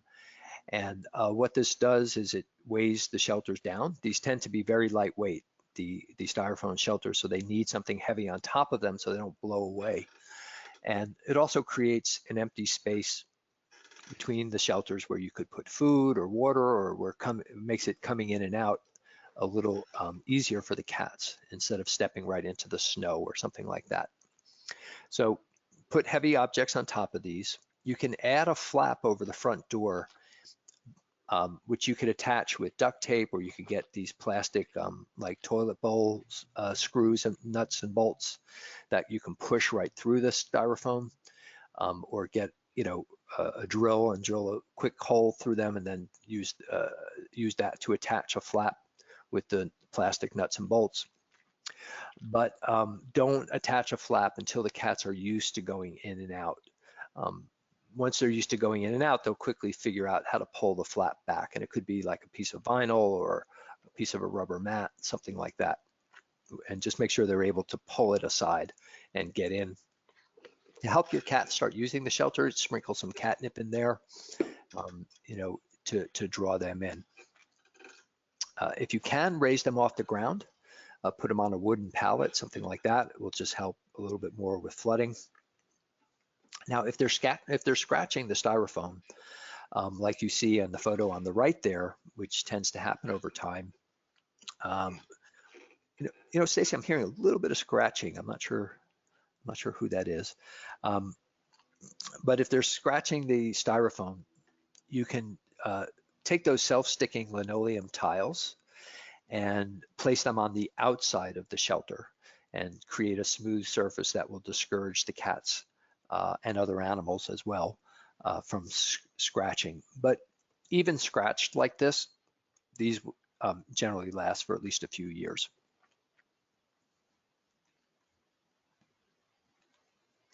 So what do you put inside your winter shelters? That's really a great addition if you can.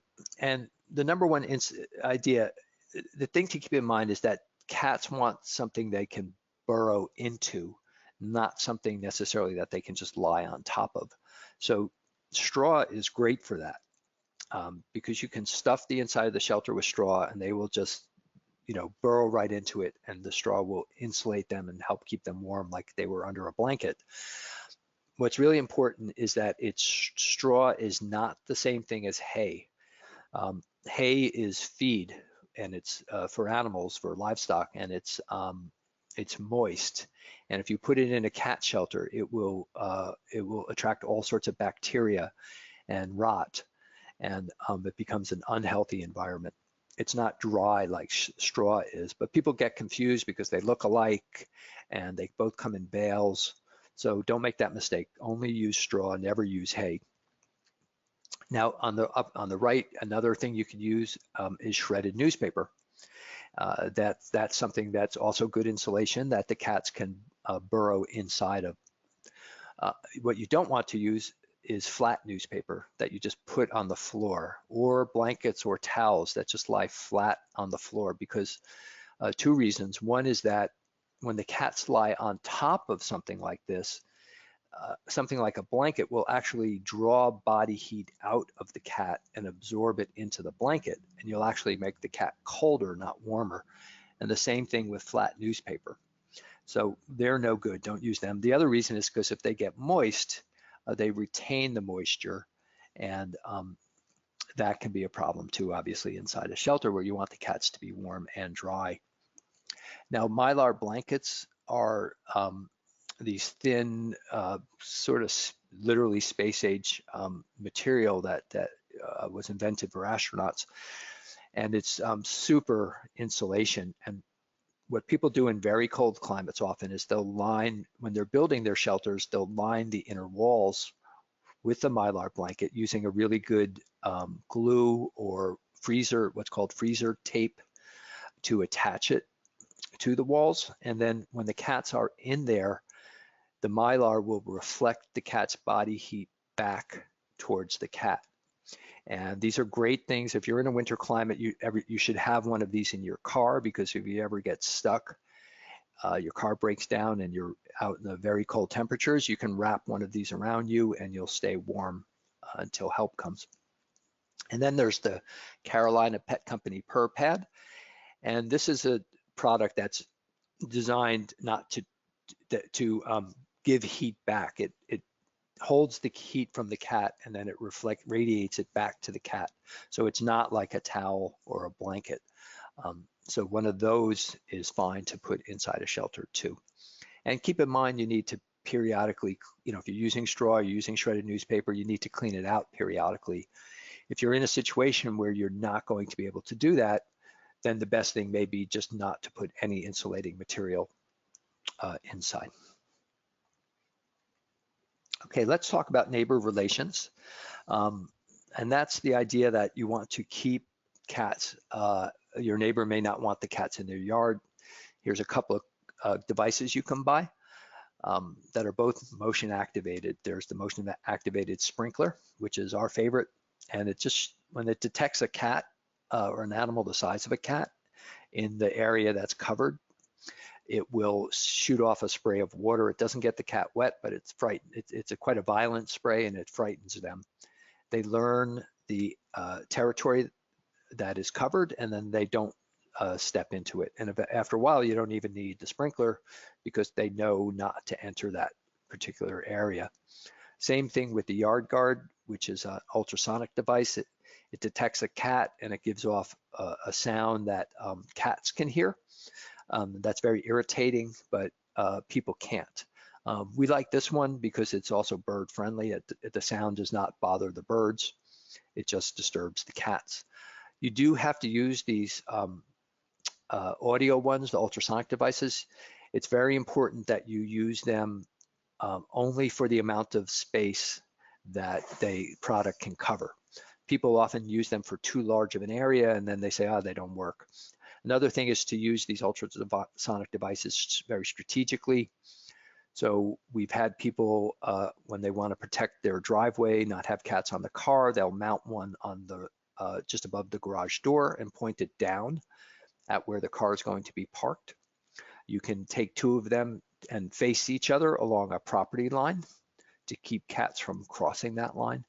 So they're very good if you use them correctly.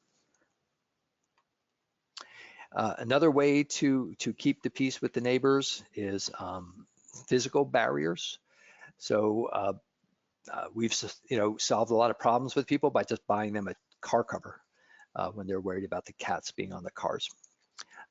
You can get cat-proof fencing like Perfect Fence, which can be used to keep cats in an area, or it can also be used to keep cats out of an area. And you can buy from Perfect Fence at other companies. Not just if you already have a fence, you can buy attachments to the top of the fence that cats can't get over. So that's a more expensive way to go, but that is an option for you. If digging in gardens is the big problem, a few ways to try to solve that are the cat scat mat, which you can see there. It's just basically plastic with little spikes. They're not going to hurt the cat, but you put that in the ground and the cats will not want to dig there because it'll be too irritating to them. Same idea with lattice. We've seen some people, what they'll do is they'll lay the lattice on the ground and then they'll plant in the openings. So the plants are fine, but the cats have nowhere to dig. And along the same lines, you can use rocks, the river rocks in your garden and that area, again, to discourage digging. Alternative litter boxes. If cats are going in one place or they don't have anywhere they can bury their waste, you can provide them with something. And a couple of ideas are peat moss, and you can see a giant pile there. That's a cheap product that you can buy. And also sandboxes are something that cats really like. Again, just keep them periodically, clean them out. But if you give them a place to go that they like better than where they're going now, it will eliminate the problem of them going in somebody's garden or things like that. You can also make a litter box out of a storage bin by cutting out a doorway, leaving several inches off the ground, and just fill it with a cheap, clay litter and clean it out every now and then.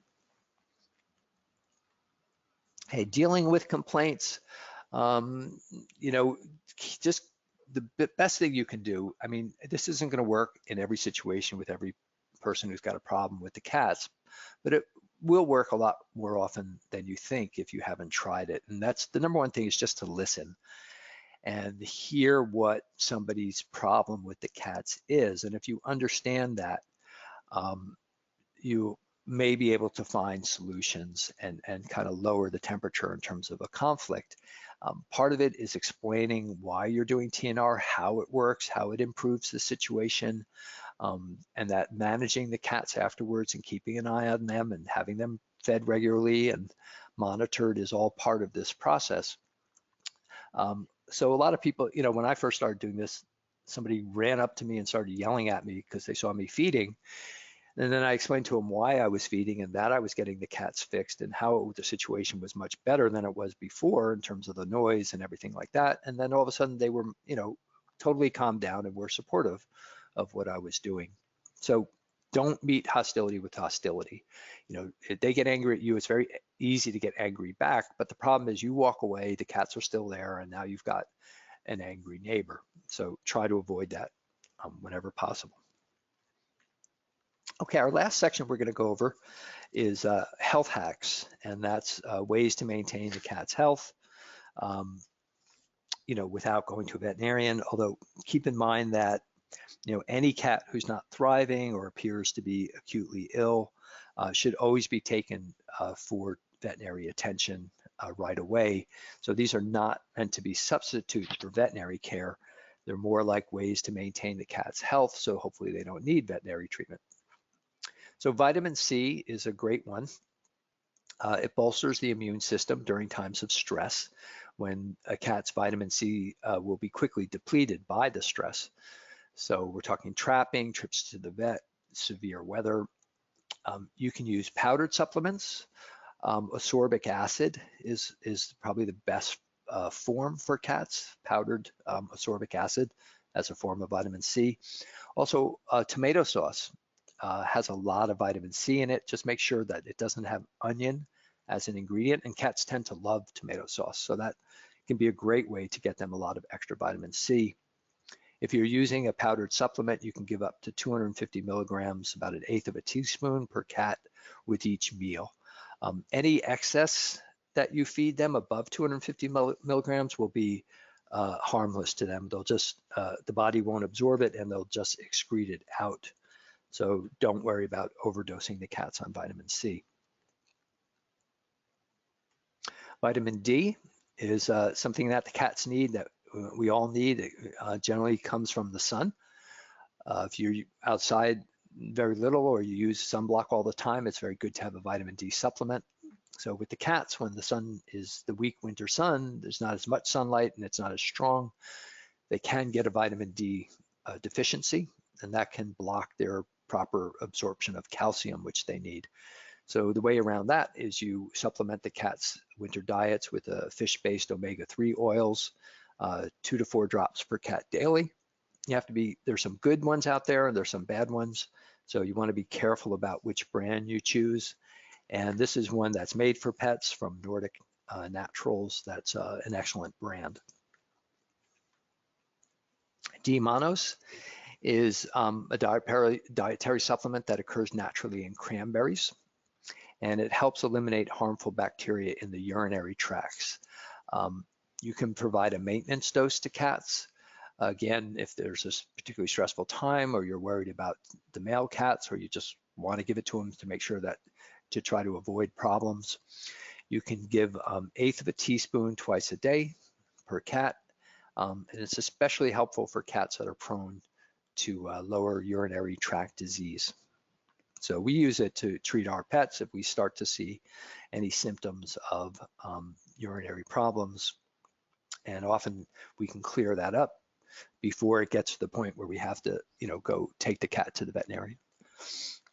Probiotics are very helpful too. They promote healthy intestinal flora, which are good bacteria that lives in the intestines. Having a healthy gut is going to make your immune system stronger. It's good just as a kind of maintenance that you can give to the cats daily, 1/4 teaspoon per cat per day. For cats who are on antibiotics, it helps replenish the good bacteria in the intestines that the medication kills. So it's a good thing to have. And here's one that's from Jarrow. Jarrow is the actual probiotic. It's I think it's Jarro Dophilus. This company happens to be named Jarrow, and it makes pet Dophilus, but you can find other brands too. This one's available through Chewy. Fleas. One of our attendees mentioned diatomaceous earth. It does kill the fleas because any insect with an exoskeleton, the sharp edges, microscopically sharp, it'll feel like fine powder to you, but it's very sharp to the fleas and it kills them on contact. So you can sprinkle it around cracks, crevices, inside shelters, anywhere fleas might be living. You can also, if you can handle any of the cats, you can rub the diatomaceous earth on their coats and it will kill the fleas. Another way to kill fleas are beneficial nematodes. There are microscopic worms that eat flea larvae, and if you spray them over the grass, if you're in a grassy area, they will take over the lawn and eat every flea larva in sight. They're really quite voracious. The trick is that you have to spray them during a cooler part of the day in a shady area. If you spray them out on a hot day in the sun, it might kill them right away. Also with fleas, Capstar is a great medication for caretakers. You can get it over the counter, so there's no prescription required. It begins killing adult fleas within 30 minutes. Dose is 1 tablet that can be administered in food. You do have to be careful about not overdosing. Although it's got a high toxicity, still, be careful that each cat gets 1 and don't mix it into a big bowl or leave it out uneaten so that another cat who already got dosed might get it. It's safe for kittens over 2 pounds, does not kill eggs or larvae. It just kills whatever fleas are on them at that moment. But if you're seeing infestation or something like that, it's a good idea. The active ingredient is written there, nitin pyrum. You look for generic versions and you may find them cheaper than Capstar itself. Let's see. I think there was, yep. Okay. Worms are another common problem, and what we want to do there is there's not unlike fleas, I can't tell you something quick and easy over the counter to kill worms, but garlic can help cats get rid of them. And it doesn't actually kill the worms, but it causes them to lose their grip on the intestinal walls, and then they are excreted out. Garlic is often misunderstood as being toxic like onions are, but in fact, they're not. Anitra Fraser, who I've mentioned, has been using garlic in cats for 40 years. PetGuard put out a product that we personally use quite often called yeast and garlic wafers, and we never had any toxicity issues. So to prepare this, you crush or finely chop a few cloves of fresh garlic, spread it in a pan and let it dry in the refrigerator for a day, and then mix it into the wet food just a little bit at first, 1/8 of a teaspoon per 12-ounce can, and then gradually increase it to a teaspoon per can. It does have a strong flavor, and that's why you need to slowly add it into the food. So before we get to tips, just want to let you know our next webinar with the Community Cats podcast is going to be on November 9th, and we're going to be talking about Return to Field, which is an exciting new program that's really spreading throughout the field. We'll talk about what it is, why shelters are doing it, and actually how to do a Return to Field program. Okay, so Stacy, I'm going to hand it over to you. Great. Excellent. Thank you so much. So we are just almost, we've got about 3 minutes before 4 o'clock. I'm not sure if folks are concerned about going over. I do have some questions that I'm thinking, Brian, maybe we'll do a few questions and then we'll throw in a few more tips if that works for you. So there are some questions from earlier on that were about I've had several questions around the importance of 2-door openings versus 1 door. So maybe can you just clarify with the shelters? Is it important that the cats have an access out of the shelter twice, and how much straw should go into the shelter? Okay, great. 2 great questions. We don't favor 2 doors because in wintertime, you want to avoid drafts inside the shelters, because that will make it, defeat the purpose and make it harder for the body heat to be captured inside. People use 2 doors because they're afraid that wildlife will come in 1 door and the cats will be trapped inside there. I've never actually seen or heard of that happening. But if you're in an area and you have seen it and you have heard of it, then maybe you want to have a 2nd door. Just make sure it's got a really good strong flap that is not going to let any air or wind inside. But in the settings that I've worked in, which have been mostly urban, that's never been an issue, and we've always just used the 1 door. As far as straw goes, you can pack quite a bit in there because the cats are going, once they go in, they're going to crush it and it's going to get flattened. So don't stuff it in so that there's, you can't stick your hand in there. Make sure the cat can still comfortably enter, but you can, at least fill the space halfway with loose straw. A couple of food questions, food-related questions. One question is around kitten chow, hearing that it's a higher calorie, better to feed, especially for cats up north, getting them fat for the winter. Also, the use of L-lysine in the food. I don't think you mentioned it in there. And then the last question was Vitti's Vault. Can raccoons get into that? Okay, the Vitti's Vault. Raccoons are really good with their hands, but I'd be surprised if they could open a Vitti's Vault. You can close it quite tight, and it would take quite a bit of strength for them to open it up. So they're quite dexterous with their paws, and they can pick things up and pick up a feeder. They can pick up an automatic feeder and empty it, but I don't think they'd have the strength to open a victuals vault. As far as the lysine goes, yeah, that is a supplement that it's an it has antiviral qualities. So that potentially is a good preventative for the cats. I would, if you go online, I'm sure you can find information about dosage, but L-lysine is a good supplement, especially in the winter time. And what was that first question, Stacy? And then the other question was, does it make sense is kitten chow higher calorie and better for fattening up cats, especially when they're up in the north and you're dealing with sub-zero weather in the wintertime? Well, I think it's not true for all brands, but for a lot of brands, the only difference between the kitten chow and the adult chow is the size of the morsel. And they tend to be smaller so that the kittens can eat them better, but they tend to have exactly the same content. Now, that may not be true for some brands, so you would have to really research that. But the basic idea is that when you're trying to get cats ready for the winter, whole meat with high fat content is the best thing that you can use. So foods that have whole meat and high fat content, whether they're kitten chow or canned food or whatever it is going to be your best bet. Okay, and then these are sort of questions and tips a little bit around, ants. Ants are a hot topic. So there's one person wondering if molasses spray actually attracts ants. And then there's another person who uses white vinegar and sprays white vinegar around the area. Have you heard about that? I haven't used white vinegar, but I think that's well worth trying. And that's a good point about spraying a molasses spray. Will it attract ants? I don't know.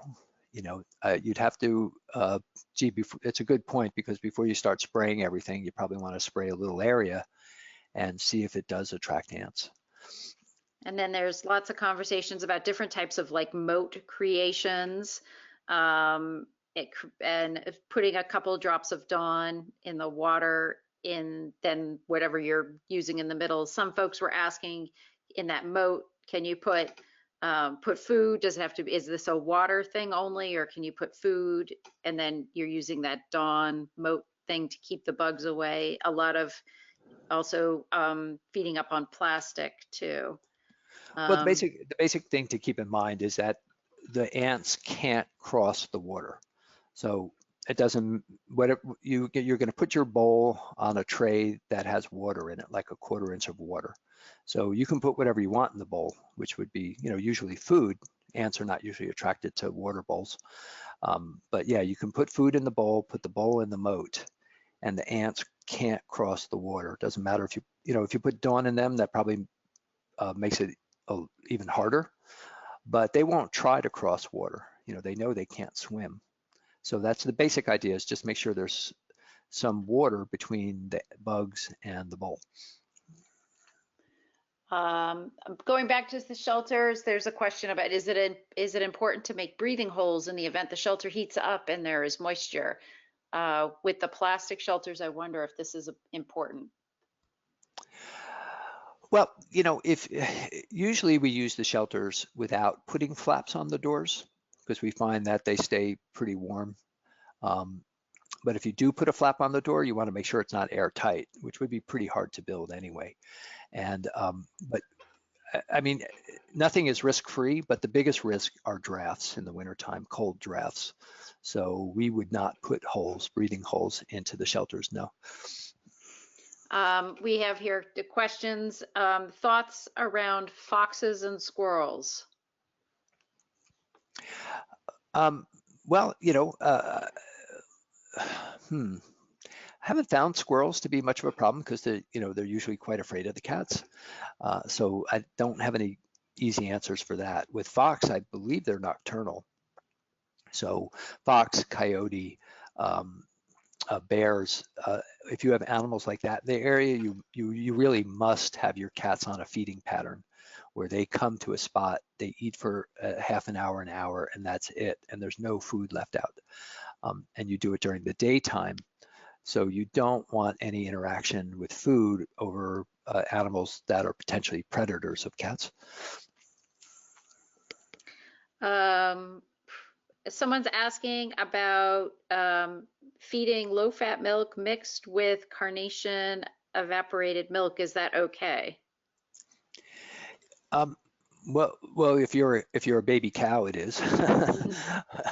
But cow's milk is generally not good for. It's a nice treat for the cats, but it's not good nutrition because they're not cows. Same thing, why humans have a lot of intolerance to milk because it's cow's milk. So yeah, I wouldn't use it. Again, it's a nice treat for them now and then, but I wouldn't use that as any type of a primary source of nutrition. And then I have two more questions here. One is someone who is talking about monitoring the shelters, and she's looking for, is there something like LoJack for shelters? She wants to monitor to see about the cats aren't being poisoned and that kind of stuff. And I guess LoJack would be in case somebody steals the shelter or destroys it or something like that. Do you have any sort of comments on that security type comment? Well, I don't know any kind of LoJack system. I suppose, I don't know any cheaper version. I suppose that technology would work. Probably be cheaper just to buy another shelter. But if you're trying to monitor the area, it really depends how far away it is from where you live, because there are video baby monitors and things like that, which have a smaller range that you can set up and I would contact, I know Jane Sage, I'm not sure if she's still on this session, but she's with Street Cat Hub in Albuquerque, New Mexico. So again, it's Street Cat Hub. And I know she had a monitoring system at one of her locations. So I would contact Jane and get some ideas from her about how to do that. Okay, and so I think the last question that we have, or it's a question or a comment, sort of as a trapper, there's a bit of a struggle with regards to people who love to feed. They love to feed, but not necessarily are involved in getting the cats spayed or neutered. And do you have any sort of tips on how to stress the importance to make sure that all the cats in the colony are sterilized? Yeah, I mean, that's always a tough one. What we try to do in those situations is learn, I mean, obviously you talk to the person and you try to explain the benefits to them, and, gauge, are you dealing, once in a while you're going to deal with somebody who's just totally resistant and doesn't want the cats fixed, and you may be dealing with a potential hoarder, and that's a whole nother can of worms and a very, very difficult situation. But most of the time you're dealing with people who are just, they have some fear. They may be afraid you're not going to bring the cats back. They may be afraid that you're going to harm the cat's health. So providing them, trying to find out exactly what they're afraid of and addressing that is the best way to go. If that still doesn't work, what we'll do is we learn the cat's patterns, and if it's a public accessible site, we'll come and trap before the feeders show up, or we'll use drop traps because the cats don't have to be that hungry. They'll go under a drop trap even if they're just ate, if it's something they think is tasty. So those are a couple ways around it.